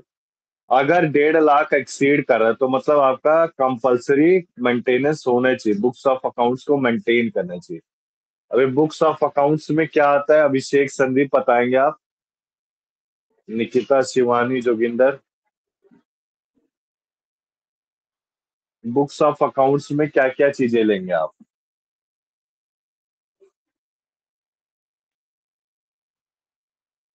ये बारे बोल रहे सर, जो एक जनरल कैश बुक ये सब? हाँ हाँ बेटा, books of accounts, books of accounts साफ साफ मेंशन है आपके नोट्स में, जैसे कोई कैश बुक, जर्नल, लेजर या स्टॉक रजिस्टर बना रहे, कार्बन कॉपीज हैं जो एक्सीड कर रहा है 25 रुपीज से, वो क्या आ गया आपका? Books of accounts. तो देखो, अगर पिछले आपकी कोई इनकम हो रही है पिछले 3 सालों में 1.5 करोड़, 1.5 लाख से ज्यादा है, तो आपको सेक्शन 44 AA मेंटेन करना पड़ेगा। इसका बेटा सेक्शन और ये जो है ना हेडिंग, इसको लर्न करके जाना। फिर most important, compulsory audit of 44 AB। अब ये मैंने ऐसे लिखवाया था, इसको लर्न कर लेना आप, ठीक है ना? बिजनेस, प्रोफेशन और ट्रांसपोर्टर। तो अगर सेक्शन 44 AD की बात है तो बिजनेस के लिए होगा, 44 AD प्रोफेशन के लिए, 44 AE ट्रांसपोर्टर के लिए। ट्रांसपोर्टर यानी ITR 4 फाइल किया जाता है। अब इसमें देखो आप, पहले मैं चलो ये कटवा दिया था मैंने। इसमें देखो, इसे टैक्स ऑडिट कहते हैं। टैक्स ऑडिट यानी कि बुक्स ऑफ अकाउंट्स में income statement and income statement से प्रॉफिट एंड लॉस और बैलेंस शीट लिया गया है, ये टैक्स ऑडिट से डील करता है। टैक्स ऑडिट यानी कि इसमें इसमें आपका टर्नओवर 1 करोड़ से ज्यादा होना चाहिए और प्रोफेशन में 50 लाख से ज्यादा एक्सीड होना चाहिए, और 8 से 6% टर्नओवर होगा लेस देन, तो आपकी ऑडिट कवर होगी। ये किसी चार्टेड अकाउंटेंट से ही ऑडिट क्या कराया जा सकता है। और ये फाइल किस में होती है बेटा? Form 3CA, 3CB, 3CD। इसकी स्पेसिफाइड ड्यू डेट कितनी दी गई है? ये रिटर्न ऑफ इनकम है 1 month before the due date of file. इसमें पेनल्टी कितनी है? 0.5% और 1.5 लाख। क्लियर है बेटा ये चीज? बस आप इसके अंदर लिमिट पढ़ लो अच्छे से। जैसे सेक्शन 44A क्या था? पिछले 3 सालों में 1.5 करोड़ था, कंपलसरी मेंटेनेंस था। इसके बाद ऑडिट होगा बेटा, मैंने मेंटेन कर दिया तो उसकी ऑडिट भी तो मुझे करानी पड़ेगी। मैं ऑडिट कैसे कराऊंगा? जब मेरी बिजनेस में 1 करोड़ से ज्यादा है और प्रोफेशन में कितना? 50 लाख से ज्यादा है। ठीक है, इसके बाद ये सारी चीजें पढ़ लेना। फिर 44AD आता है, ये प्रोफेशन के लिए, इसमें 2 करोड़ से ज्यादा है। ठीक है ना, इससे ज्यादा नहीं। नोटिफाइड प्रोफेशन कौन कौन से? Legal, engineering, architecture, film artist, designer. ये आएगा नहीं, बस पढ़ लो आप। अब बेटा 44AE किसके लिए एप्लीकेबल होता है? ट्रांसपोर्टर के लिए। अब ट्रांसपोर्टर यानी कि जो एक जगह से दूसरी जगह सामान पहुंचा रहे, जिसमें हायरिंग हो रही है, लीजिंग हो रहा है या फिर प्लेइंग हो रहा है। प्लेइंग का मतलब होता है कुछ समय के लिए यूज करना। अब इसमें 2 पार्ट समझाए गए हैं। देखो 12 मेगा टन, ये मेगा टन MT यानी कि इसमें भी एक लिमिट है। देखो आप, अगर लाइट गुड्स है तो 7,500 multiply number of vehicle multiply part month होगा। हैवी गुड्स की बात की गई है तो 1000 multiply number of tons multiply number of vehicles multiply part month. अब हैवी गुड्स क्या एप्लीकेबल, 10 व्हीकल्स तक होता है। एक्स्ट्रा पॉइंट मैंने लिखवाए थे कि अंडर सेक्शन है रिटर्न ऑफ इनकम, और जो ट्रांसपोर्टर है RTR 4 में आता है। ठीक है ना। अब बेटा कुछ क्वेश्चन है इसको करते हैं। जैसे 44E की बात हो रहा है, तो अगर 5 मई से 14 मई की बात की गई है तो देखो सबसे पहले देखो, अगर कोई भी 10,000 नहीं 12,000 टन से कम है तो उसमें कितना होगा, 7,500। ये लिमिट दी गई है। ठीक है ना। अगर लाइट गुड्स है तो कितना है, 7,500, और हैवी गुड्स यानी कि 12 मेगा टन, अगर 12 मेगा टन से ज्यादा तो 1,000 एप्लीकेबल होगा।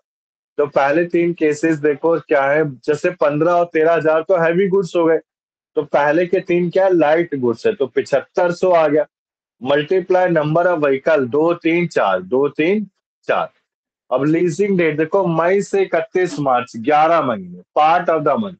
इसमें डेट को काउंट नहीं किया जाता, पूरा महीना हो जाए। जैसे 14 मई है तो पूरा मई मानूंगा। मई जून जुलाई अगस्त सितंबर अक्टूबर नवंबर दिसंबर जनवरी फरवरी मार्च। ठीक है। तो कितने हो गए, 11 महीने। फिर 12 दिसंबर नवंबर है तो नवंबर पूरा होगा, दिसंबर पूरा होगा, जनवरी फरवरी मार्च, यानी कि 5 महीने।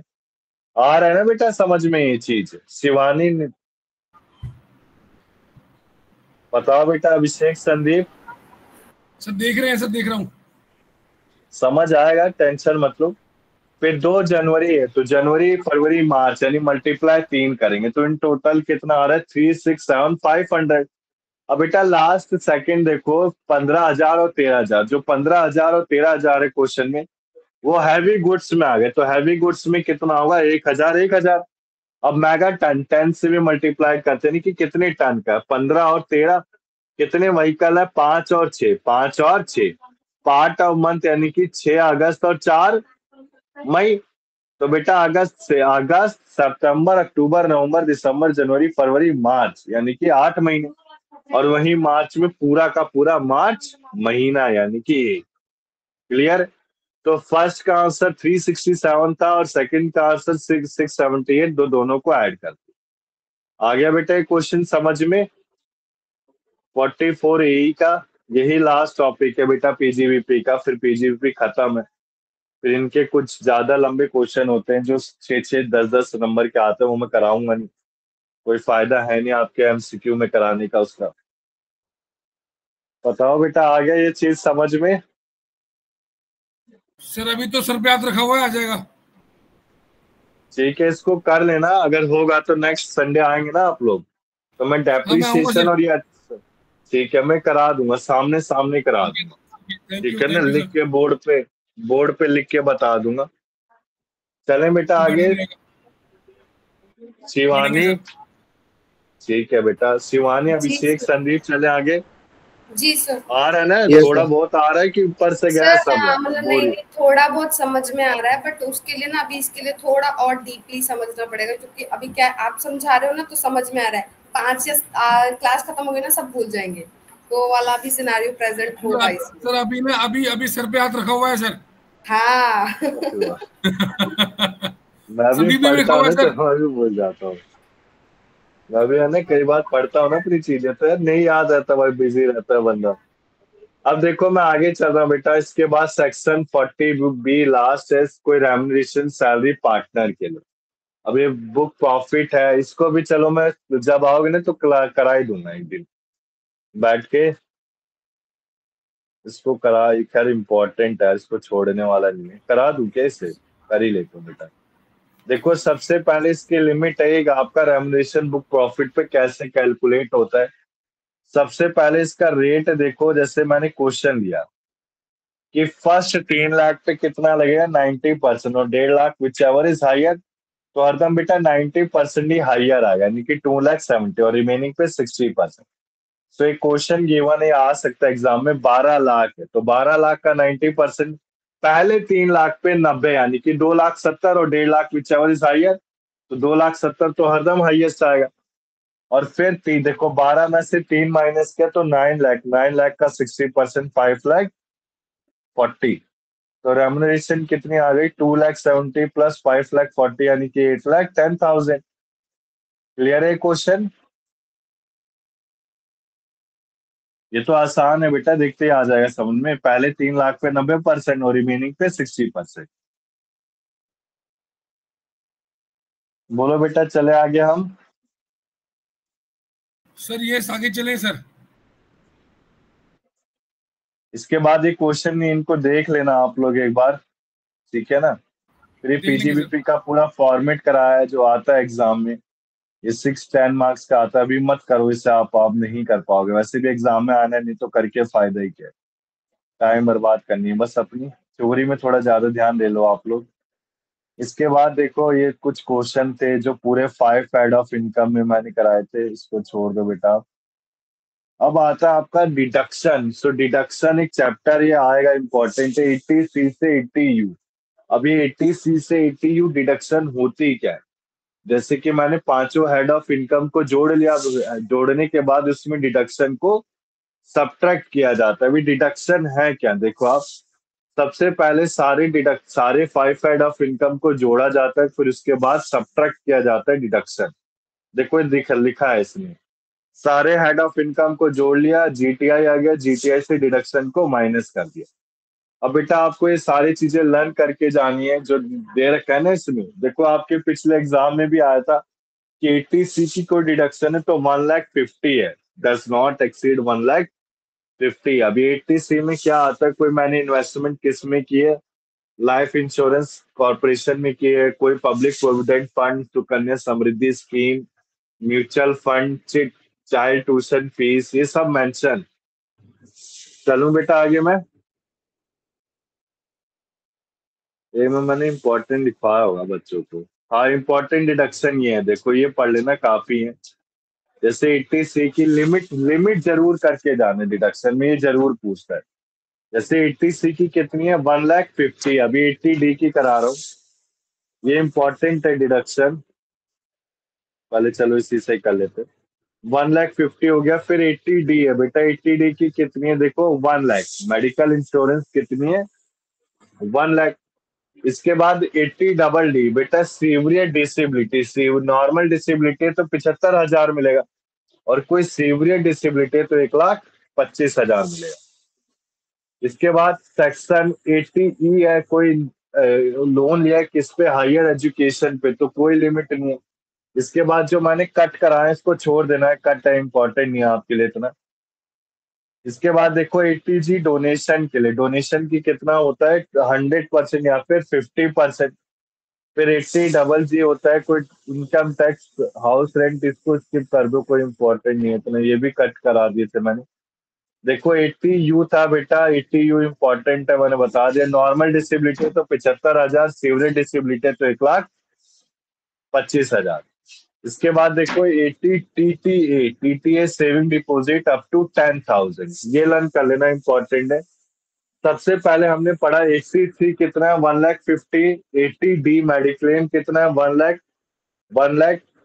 फिर 80DD हमने पढ़ा मेडिक्लेम वाला, नॉर्मल डिसेबिलिटी में 75,000 में डिडक्शन ले सकता हूँ, सीवियर डिसेबिलिटी में कितना ले सकता हूँ? 1,25,000। इसके बाद हमने पढ़ा 80CA interest on saving account, तो सेविंग अकाउंट में कितना ले सकते हैं? Up to 10,000। और 80TP इसमें कितना ले सकते हैं? 50,000।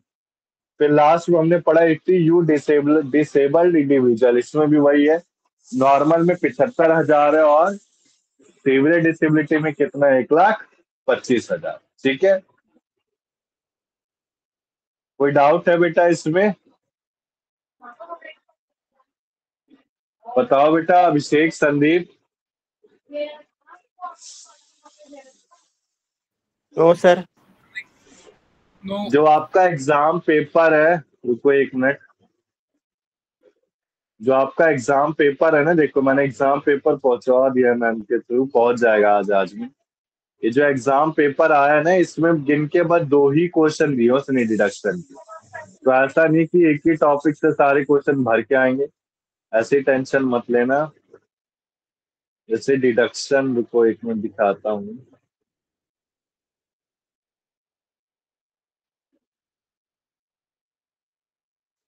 जैसे चार्जेबिलिटी पूछ लिया, बिजनेस, एक मिनट, डिडक्शन मैंने कराया था अभी, जब कर रहे थे ना तो कराया हमने।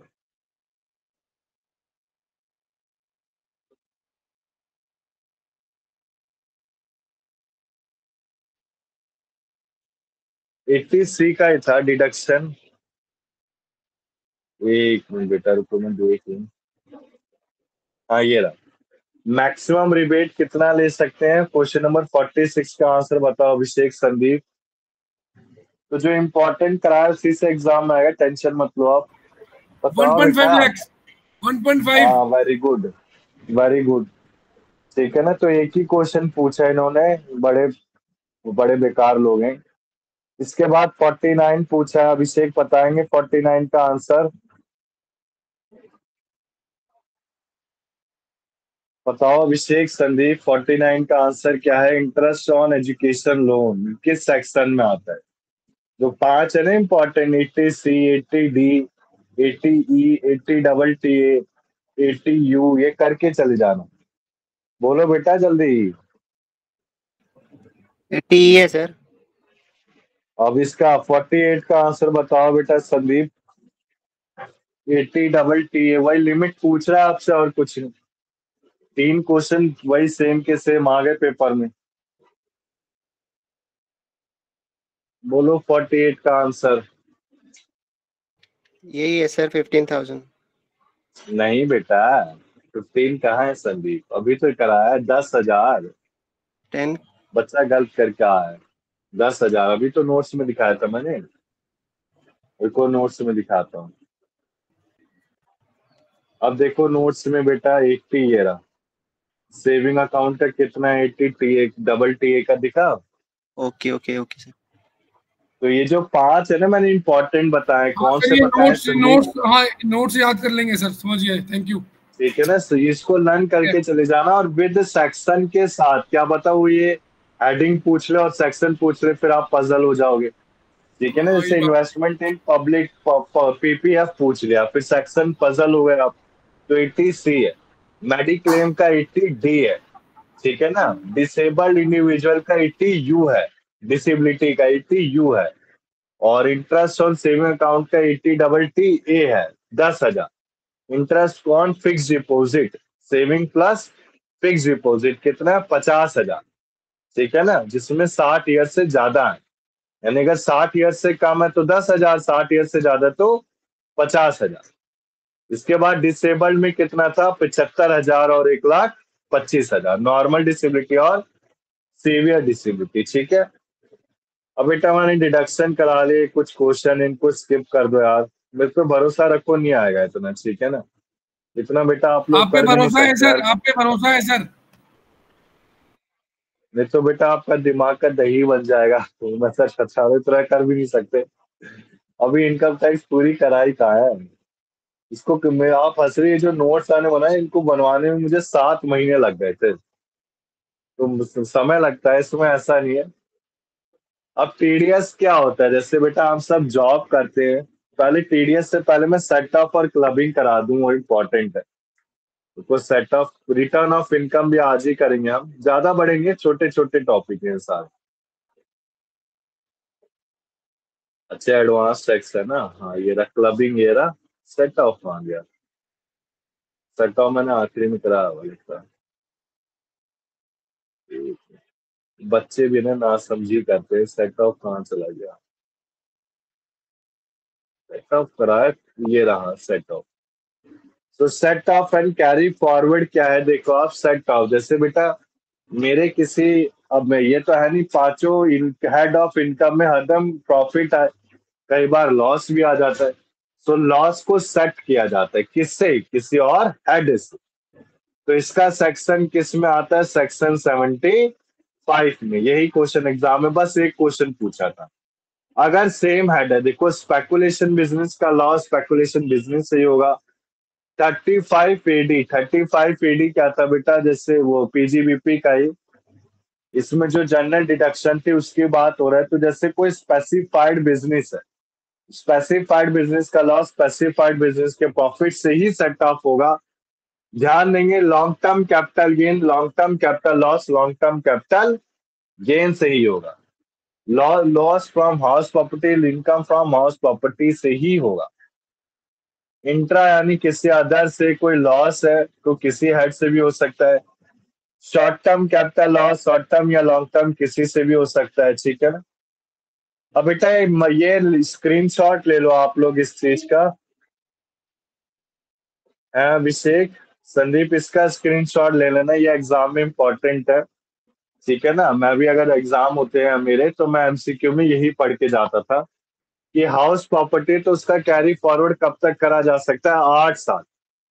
कैरी फॉरवर्ड जैसे सेट ऑफ तक कर दिया आप, जैसे मैंने इस साल सेट ऑफ कर दिया बट वो लॉस अभी भी आ रहा है, तो उस लॉस को मैं कब तक कैरी फॉरवर्ड कर सकता हूँ, 8 साल तक। इसके बाद कोई अनअब्जॉर्ब डेप्रिसिएशन यानी कि बिजनेस में कोई डेप्रिसिएशन निकला ही नहीं, ठीक है ना। अनअब्जॉर्ब डेप्रिसिएशन, कोई डेप्रिसिएशन ही नहीं आ रहा है, तो इंडेफिनिट पीरियड तक। कोई बिजनेस का लॉस है 8 साल, स्पेकुलेशन लॉस है 4 साल, स्पेसिफाइड बिजनेस है इंडिफाइंड इंडेफिनिट पीरियड तक, मतलब 8 साल सबका है, ठीक है ना। और 4 साल किसमें, स्पेकुलेशन और loss from owning horse race, ठीक है। चलें बेटा आगे हम अब।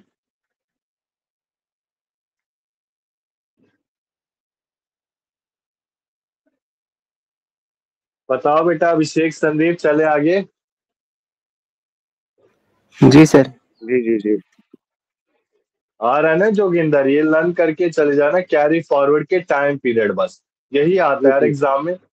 और ओके किस ओके सर, लॉ ओके। से क्या सेट ऑफ होता है, जो इम्पोर्टेंट बता रहा हूँ वही पढ़ लो बस। और सेक्शन 75 में सेट ऑफ आता है बेटा। अब आपका टॉपिक आता है क्लबिंग, क्लबिंग ऑफ इनकम। जैसे कोई बच्चा, ये क्वेश्चन आ रखा है 1 नंबर का आपके पिछले एग्जाम में। अब बेटा वो बच्चा अपने टैलेंट से सारे गामा पा या किसी भी शो में गया, अपने टैलेंट से कोई इनकम को अराइज करा, तो उसकी इनकम किसके पापा या मम्मी किस पे क्लब किया जाएगा, यानी कि जोड़ा जाएगा, उसे क्लबिंग ऑफ इनकम कहते हैं। जिसकी इनकम ग्रेटर होगी, जैसे मम्मी की वैसे पापा की इनकम ही ग्रेटर होती है, तो पापा में से क्लब कर दिया जाता है। तो अगर पेरेंट्स कोई डाइवर्स है तो कब होगी, जो मेंटेन कर रहा है, कोई डेथ है तो जो गार्डियन। इसमें स्किल एंड मैनुअल वर्क, अभी स्किल एंड मैनुअल वर्क क्या है, जैसे कोई लड़का टैलेंट से नहीं कमा रहा, अपने उससे।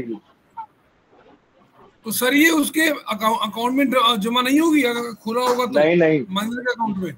नहीं बेटा नहीं, जैसे जो हम शोज नहीं देखते, हाँ जैसे हाँ, समझ गया अनुपमा मैं। आ गया और और काफी जो शो मैं जो छोटे देखता बच्चे थी ना। जीतते हैं उनका पैसा ये हाँ माँ बाप ले आते हैं। हाँ, माँ बाप के अकाउंट में क्लब कर दिया जाता है, उसे ही ओके क्लबिंग कहते हैं।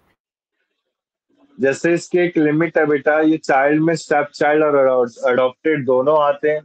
इसकी लिमिट 1500 है बेटा। ये क्वेश्चन आ रखा है, रुको मैं दिखाता हूँ आपको, ठीक है ना। इससे क्वेश्चन है, जैसे इनकम दो ट्विन गर्ल्स की 3000 है, तो 3000 इंटू 2 6000।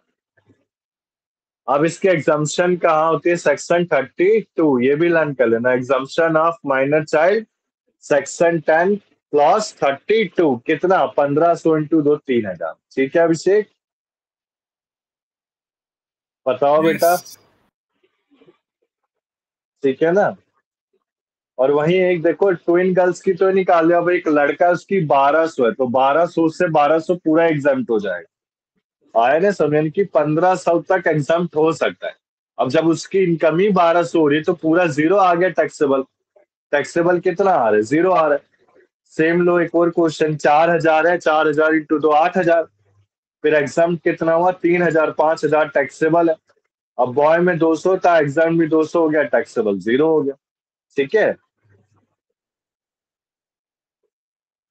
इसके बाद एक कुछ चीजें हैं, इसको भी कवर अप कर लेना है, जैसे मैंने कराया था, जैसे परसेंटेज है, ये पीजीबीपी का पार्ट था, रह गया था। बिजनेस इनकम है तो 40%, 60, रबर की कॉफी ग्रोन 25-30% पूछ सकता है एग्जाम में। ये आता है बेटा, इंपॉर्टेंट मार्क कर लेना इसे। 65-75। इसके बाद मैट और एएमटी की फुल फॉर्म जरूर करके जाना। मैट क्या है? Minimum alternate tax. और एएमटी क्या होता है? Alternate minimum tax. सेक्शन के साथ सेक्शन 115 जेबी किसके लिए और जेसी किसके लिए? ठीक है ना, ये बेसिकली कंपनी के लिए होता है, एलएलपी और पार्टनरशिप के लिए होता है। कंपनी के लिए क्या है? मैट है। और एएमटी किसके लिए होता है? एलएलपी एंड पार्टनरशिप के लिए होता है। परसेंटेज करके चले जाना, इसका 20%, इसका 19.5% है। ठीक है अभिषेक, बताओ बेटा, कोई डाउट है इसमें?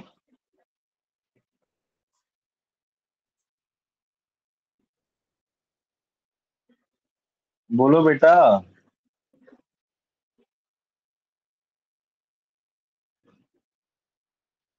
अभिषेक, संदीप, शिवानी, जोगिंदर, निकिता, कोई डाउट है?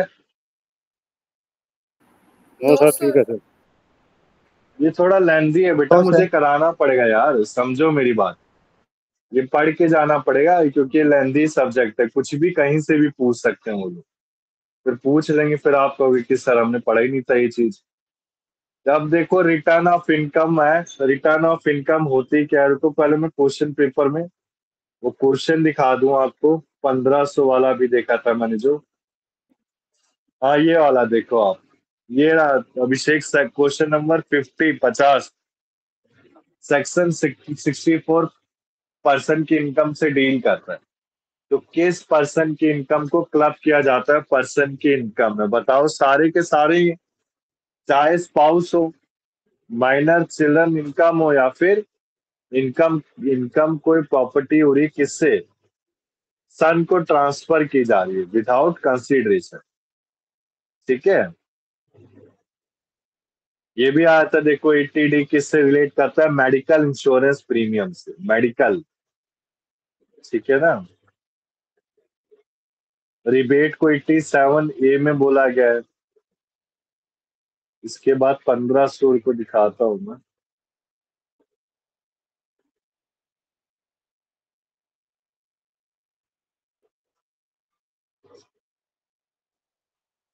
अब मेडिकल इंश्योर, ये जो 45 है, इसका आंसर सी है बेटा। बच्चे ने गलत लिखा है। रिबेट और लाइफ इंश्योरेंस प्रीमियम मैंने नोट्स में दिखाया था, कितना था? 1 लाख। ठीक है ना, 1.5 लाख तो उसमें था। कैरी फॉरवर्ड किस में आता है? सेक्शन 75 में आता है। ये पढ़ लेना सेक्शन एक बार। ये देखो आप, क्वेश्चन नंबर 41 मिल गया आपको। 41 क्लबिंग सही है, दिख रहा है अभिषेक आपको? बोलो अभिषेक, संदीप। Yes sir. दिख गया ना बेटा? तो नोट सही है, ऐसा नहीं कठिन है पेपर। बस हाँ, मुझे पूरा अगर लर्न है, लिमिट विमिट सब कुछ याद है, सेक्शन याद है, तो पेपर इजी है, कहीं से कठिन आई नहीं। ठीक है, अब स्टार्ट करते हैं बेटा। रिटर्न ऑफ इनकम क्या होता है? अब देखो, सबसे पहले रिटर्न ऑफ इनकम से मैं कुछ चीजें बताना चाहूंगा कि वेरियस रिटर्न है क्या। सबसे पहले ये समझ लो आप। एक मिनट, हाँ, रिटर्न ऑफ इनकम पार्ट 1।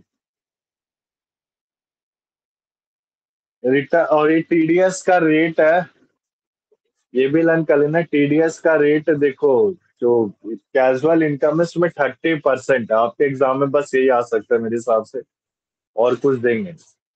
तो बेटा देखो, रिटर्न ऑफ इनकम होता क्या है? ये कंपनी को पे करना है, फर्म को पे करना है, किसी भी पर्सन को जिसकी एग्जम्पशन लिमिट एक्सीड हो रही है। जैसे निर्मला सीतारमन ने कहा है कि 9 लाख तक आपको टैक्स नहीं पे करना है, पर पूरे सालाना मेरी इनकम 15 लाख है, तो मुझे क्या करना पड़ेगा? टैक्स को पे करना पड़ेगा।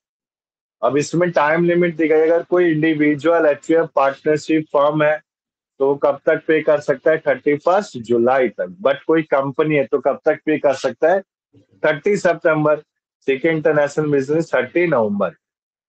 अब बेटा ये होता क्या है? देखो, सबसे पहले समझो, जैसे हम आईटीआर को फाइल करते हैं, तो आईटीआर फाइल कैसे होती है? सबसे पहले क्या था, हम जब फाइल करते थे तो इतना मोदी सरकार आने से पहले इतना अच्छा टैक्स का जो साइट थी वो इतने अच्छे से परफॉर्म नहीं करती थी।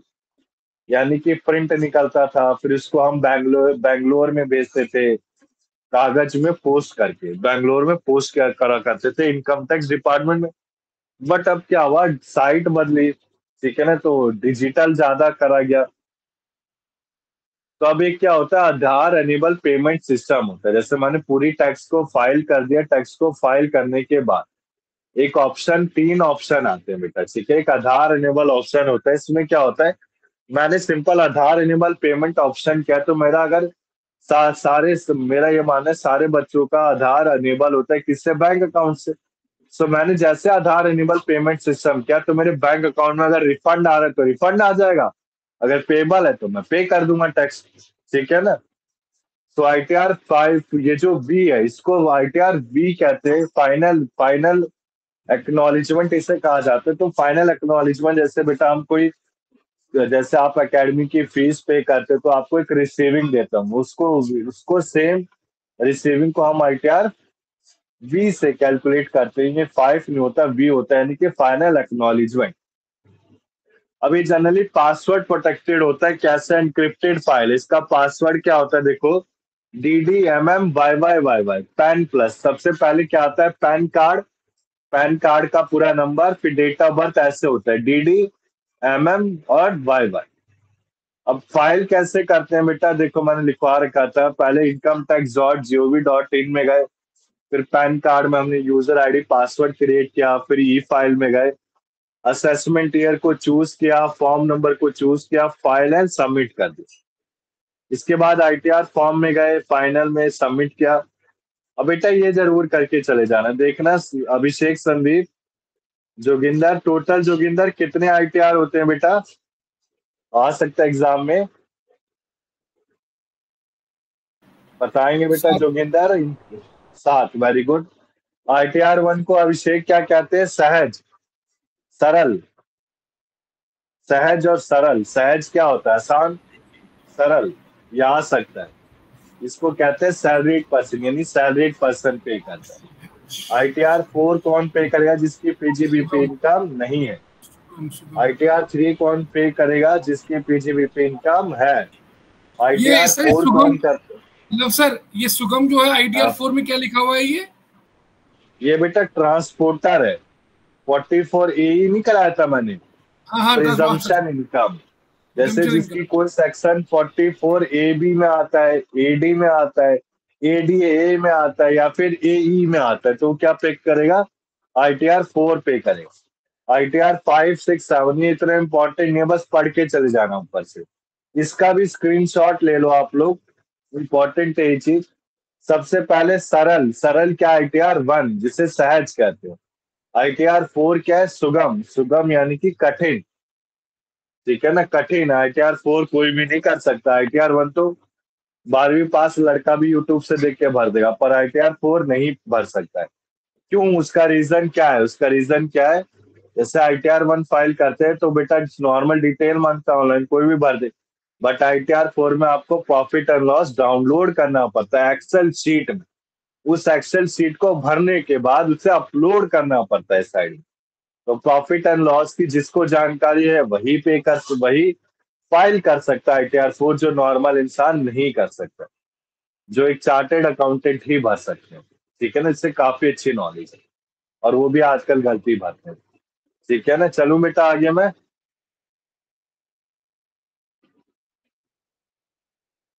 बताओ बेटा आगे चले हम।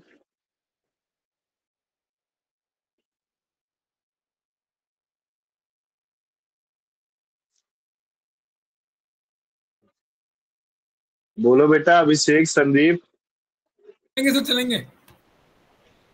चले निकिता आगे हम। जी सर। आज निकिता की बिल्कुल आवाज ही नहीं। अब देखो वेरीफाइड कौन करता है, इंडिविजुअल के केस में खुद करता है, HUF के केस में करता करेगा, पार्टनरशिप में, ये भी आ सकता है एग्जाम में। मैनेजिंग डायरेक्टर कर सकता है, LLP में डेजिग्नेटेड पार्टनर, कंपनी में मैनेजिंग डायरेक्टर। लिक्विडेशन क्या होता है, संदीप बताएंगे आप, what is liquidation. Sir sell out करना, कैश जनरेट करना, बंद हो Yes, sir. जाना, wind up. Yes sir. So liquidator, company कोई लिक्विडेटर करेगा, उसकी आईटीआर, पॉलिटिकल पार्टी में सीईओ, लोकल अथॉरिटी में ईवीसी और एईपीएस की फुल फॉर्म करके चले जाना, आधार इनेबल पेमेंट सिस्टम और इलेक्ट्रिकल वेरिफिकेशन कोड। अब बेटा पार्ट 2 मैंने स्टार्ट किया। पार्ट 2 में हमने क्या पढ़ना है, types of return of income. जैसे कि अभिषेक, मैंने अपनी रिटर्न को फाइल करना है 31 जुलाई से पहले। नॉर्मल इंडिविजुअल रिटर्न को कब फाइल कर सकता है, 31 जुलाई से पहले। अब ये सेक्शन भी करके जाना बेटा, मैं पहले कह रहा हूँ, देखो ऐसे 31 जुलाई से पहले बेटा मैं रिटर्न फाइल करना अभिषेक भूल गया, इतना भी सीखा। तो भारत सरकार मुझे एक बिलेटेड रिटर्न देती है। क्या देती है? Belated return. बिलेटेड रिटर्न क्या होता है? मैं 30 नवंबर तक उसको फाइल कर सकता हूँ। मैं 30 नवंबर तक भी भूल गया। फिर उसके बाद लास्ट में क्या आता है? रिवाइज रिटर्न आता है। क्या आता है? Revise return. वो कब तक होता है? 31 मार्च तक। यानी कि इस साल के 31 जुलाई में अगर मैंने पे नहीं किया रिटर्न, तो मैं अगले साल के 31 मार्च तक रिटर्न को पे कर सकता हूँ। बट ध्यान देंगे, मान लो मैं 31 मार्च को भी मैंने रिटर्न फाइल नहीं की, तो बेटा अगर आपका टैक्स पेबल ज्यादा है, समझो टैक्स पेबल ज्यादा है, जो कि सेलिब्रिटी एमपी एमएलए का होता है, तो उनमें एक असेसमेंट लग जाता है। अभी असेसमेंट 4 तरह के होते हैं। सेल्फ असेसमेंट जो मैं खुद कर सकता हूँ, बेस्ट जजमेंट असेसमेंट जो असेसिंग ऑफिसर करता है। Who is assessing officer? Income tax officer. कौन होगा assessing officer? Income tax officer होता है, ठीक है ना। इसके बाद self assessment, best judgment assessment, assessing officer assessment, assessment का भी असेसमेंट होता है। लास्ट में होता है स्क्रूटनी असेसमेंट, ठीक है ना। सो रिटर्न ऑफ इनकम काफी इंपॉर्टेंट है। आज इसको पूरा फिनिश करके ही हम छोड़ेंगे। अभी टाइम कितना हो गया? अभी है बेटा टाइम, काफी टाइम। सो नॉर्मल रिटर्न क्या है? देखो सेक्शन 31 में आता है। नॉर्मल रिटर्न जो 31 जुलाई से पहले भरा जाता है। अगर मैंने 31 जुलाई के बाद भरा तो कितना पेनल्टी लगता है? 5,000। वो बेटा टैक्स पेबल पे पेनल्टी होती है, रिफंड पे कोई पेनल्टी नहीं होता। इसमें मैं एक हिंट देना चाहूंगा, अभी रियल लाइफ सिनेरियो में हम लॉस और डिफेक्टिव रिटर्न को कंसीडर नहीं करते। उसका रीजन क्या है? जब बेटा हम रिटर्न को फाइल करते, तो अगर कुछ भी अगर डिफेक्ट होता है वो शो हो जाता है साइट में। ये क्या है? पहले था, अभी डिफेक्टिव रिटर्न को हटा दिया गया थ्योरी कॉन्सेप्ट से। डिफेक्टिव रिटर्न और लॉस रिटर्न, क्योंकि लॉस आ ही नहीं सकता कभी भी, ठीक है ना। और लॉस रिटर्न क्या होता है? जैसे कोई कंपनी है, अभी इंडिविजुअल को तो लॉस होगा नहीं, और मैं घर बैठे कुछ कमा नहीं रहा हूँ, तो मैं रिटर्न तो ऐसे भी फाइल नहीं करूंगा। ये कंपनी के लिए होता है लॉस रिटर्न, यानी कंपनी को कोई लॉस हो रहा है तो उसे रिटर्न फाइल करनी करनी। अब बेटा रिटर्न फाइल करना क्यों जरूरी होता है? मुझे कोई लोन लेना है, ठीक है ना, मुझे बाहर जाना है, तो मुझे या घर खरीदना है, तो मुझे इनकम टैक्स रिटर्न दिखानी पड़ती है। ये नेसेसरी, जरूरी, चाहे आपका टैक्स पेबल हो या टैक्स रिफंड। अगर आपकी इनकम पूरे सालाना 10 लाख से कम है संदीप, तो मेरे हिसाब से आप रिटर्न फाइल नहीं करते होंगे। आपका टैक्स पेबल बनता ही नहीं होगा। वो 5 साल में टैक्स पेबल बनता होगा, ठीक है ना। और अगर पूरा सालाना इनकम आपकी 10 लाख से ज्यादा है, तो आपका टैक्स पेबल बनेगा ही बनेगा, ठीक है। चलें आगे बेटा। शिवानी आ रहा है समझ में थोड़ा बहुत? बताओ बेटा, अभिषेक, संदीप, शिवानी। आ रहा है सर। कि होल्ड रख दूं, नेक्स्ट क्लास में करा दूं? थक गए? ठीक है सर। हैं, थक गए? अरे अगली बेटा बार इतनी आपके जल्दी पास नहीं आकर आऊंगा सर। थकते नहीं है यार। देखो मैं सोच रहा हूँ शायद इस सैटरडे है ना, क्योंकि थोड़ा कोर्स मुझे भी कराना है, तो इस सैटरडे मैं क्लास अरेंज करवा सकता हूँ। मैंने बोल दिया है, वैसे देखते हैं, अगर हो पाएगा तो मैं करा दूंगा क्लास अरेंज, ठीक है ना, अगर टाइम रहा मेरे पास। सो देखो सर हम ऑफलाइन जो होगी? नेक्स्ट ऑनलाइन होगी बेटा, उसमें नहीं आ पाऊंगा मैं। अच्छा ठीक है। संडे या संडे ही रखो यार क्लास, में फिर अच्छा नहीं लगता ना, 1-2 बच्चे आते हैं फिर उनका छूट जाता है, तो संडे ही रखते हैं। हो जाएगा सिलेबस, टेंशन मत लो आप। अब ज्यादा कुछ रह नहीं गया है। बेटा जो नेक्स्ट संडे होगी वो लास्ट क्लास रहेगी आपकी, ठीक है ना। लास्ट क्लास में हम पूरा फिनिश कर देंगे, आपका इनकम टैक्स लॉ खत्म कर देंगे। फिर आपको बेटा मेरे को नोट्स प्रोवाइड करने किसके, जूरिस्प्रूडेंस एंड लीगल थ्योरी के, तो मैं नोट्स प्रोवाइड कर दूंगा, ठीक है ना। सो रिटर्न ऑफ इनकम अभी मैंने छोड़ा है, और आपका जीएसटी बेटा जीएसटी करा सकते हैं कि अभी ये छोड़ दूं जीएसटी? नेक्स्ट टाइम कर लेंगे सर। ठीक है, कोई दिक्कत नहीं, मैं समझता हूँ संदीप अभी ओके है बच्चों भाई? को। बताओ बेटा, संदीप, शिवानी, हाँ जी जोगिंदर, हाँ जी, ओके ओके, नेक्स्ट टाइम कर ठीक है लेंगे ना। सर। सो आज की क्लास में कोई डाउट है? मैंने ये बेटा एक और नोट्स प्रोवाइड किए हैं, मैम के थ्रू देख लेना आप। ये नोट्स कौन से हैं? प्रोसीजर, ये इनकम टैक्स अथॉरिटी, अभी थोड़ा रह गया पार्ट कि जैसे टाइप ऑफ असेसमेंट कितने होते हैं, self assessment, regular, summary assessment, इसके सेक्शन करके चले जाना, सेक्शन ज्यादा पूछते हैं। टीडीएस क्या है, ठीक है ना, टीडीएस का ये, अच्छा आईटीआर, अच्छा ये सब तो कर लिया। क्या टाइप्स ऑफ इनकम है, पैन नहीं होता, तो खत्म ही है। नेक्स्ट संडे लास्ट क्लास रहेगी इनकम टैक्स लॉ की, फिर फिनिश है आपका। अभी कोई सर डाउट है बेटा? एक बार क्लास नहीं होगी फिर उसके बाद? होगी। अरे बेटा उसके बाद मैं वो कराऊंगा ना, लास्ट बुक आपकी, वो क्या नाम था उसका, जूरिस्प्रूडेंस एंड लीगल थ्योरी, हाँ जी वो हाँ जी। मई के आखिरी तक चलेगी ना। Okay okay. फिर इसका जून में, हाँ इसका, इस टॉपिक का लास्ट क्लास है, इस सब्जेक्ट का लास्ट क्लास है बेटा। पेपर प्रोवाइड कर दिया है मैंने, एक बार पेपर को देखेंगे आप, ठीक है ना। पेपर को कोई डाउट होगा तो पूछ लेंगे, ठीक है।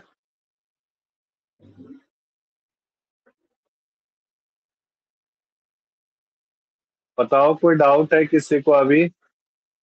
अभी नहीं है सर। बोलो बेटा, आज तो काफी बच्चे आ रखे हैं। ये गाथा कौन है, ये गाथा? सर मैं ही थी मेरी दूसरी आईडी से, फिर मैंने अपनी इस आईडी से ही लॉगिन किया। ठीक है बेटा, ठीक है ना। और कोई डाउट है बताओ बेटा। संदीप, अभिषेक, हमने इनकम टैक्स लॉ में काफी सारी चीजें पढ़नी है। 5 head of income, set of, clubbing, return आप पढ़ेंगे। डिडक्शन अच्छे से कवर कर लिया, डिडक्शन के इम्पोर्टेंट सेक्शन कर लिए, 80C, 80D, 80TT, 80U, बेटा सारी क्लासेस लो आप, ठीक है ना।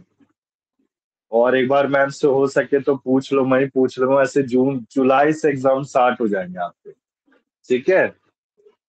सर फर्स्ट बताओ वीक से बेटा, या मिड से? फर्स्ट वीक से, मिड से होंगे वैसे, देखते हैं बेटा, आप कुछ आइडिया नहीं है अभी, अच्छा अभी मतलब पूछना पड़ेगा ना। ओके। आपको पिछली बार एडमिट कार्ड कब मिले थे? एक हफ्ता पहले मिले थे? सर एक हफ्ता बोला था, 5 दिन पहले मिले थे।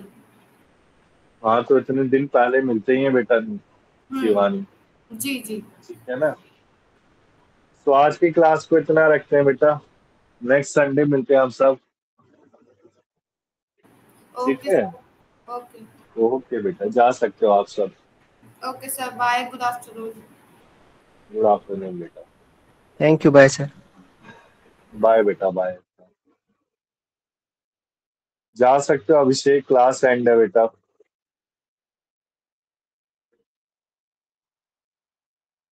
अभिषेक क्लास एंड है, आप जा सकते हैं।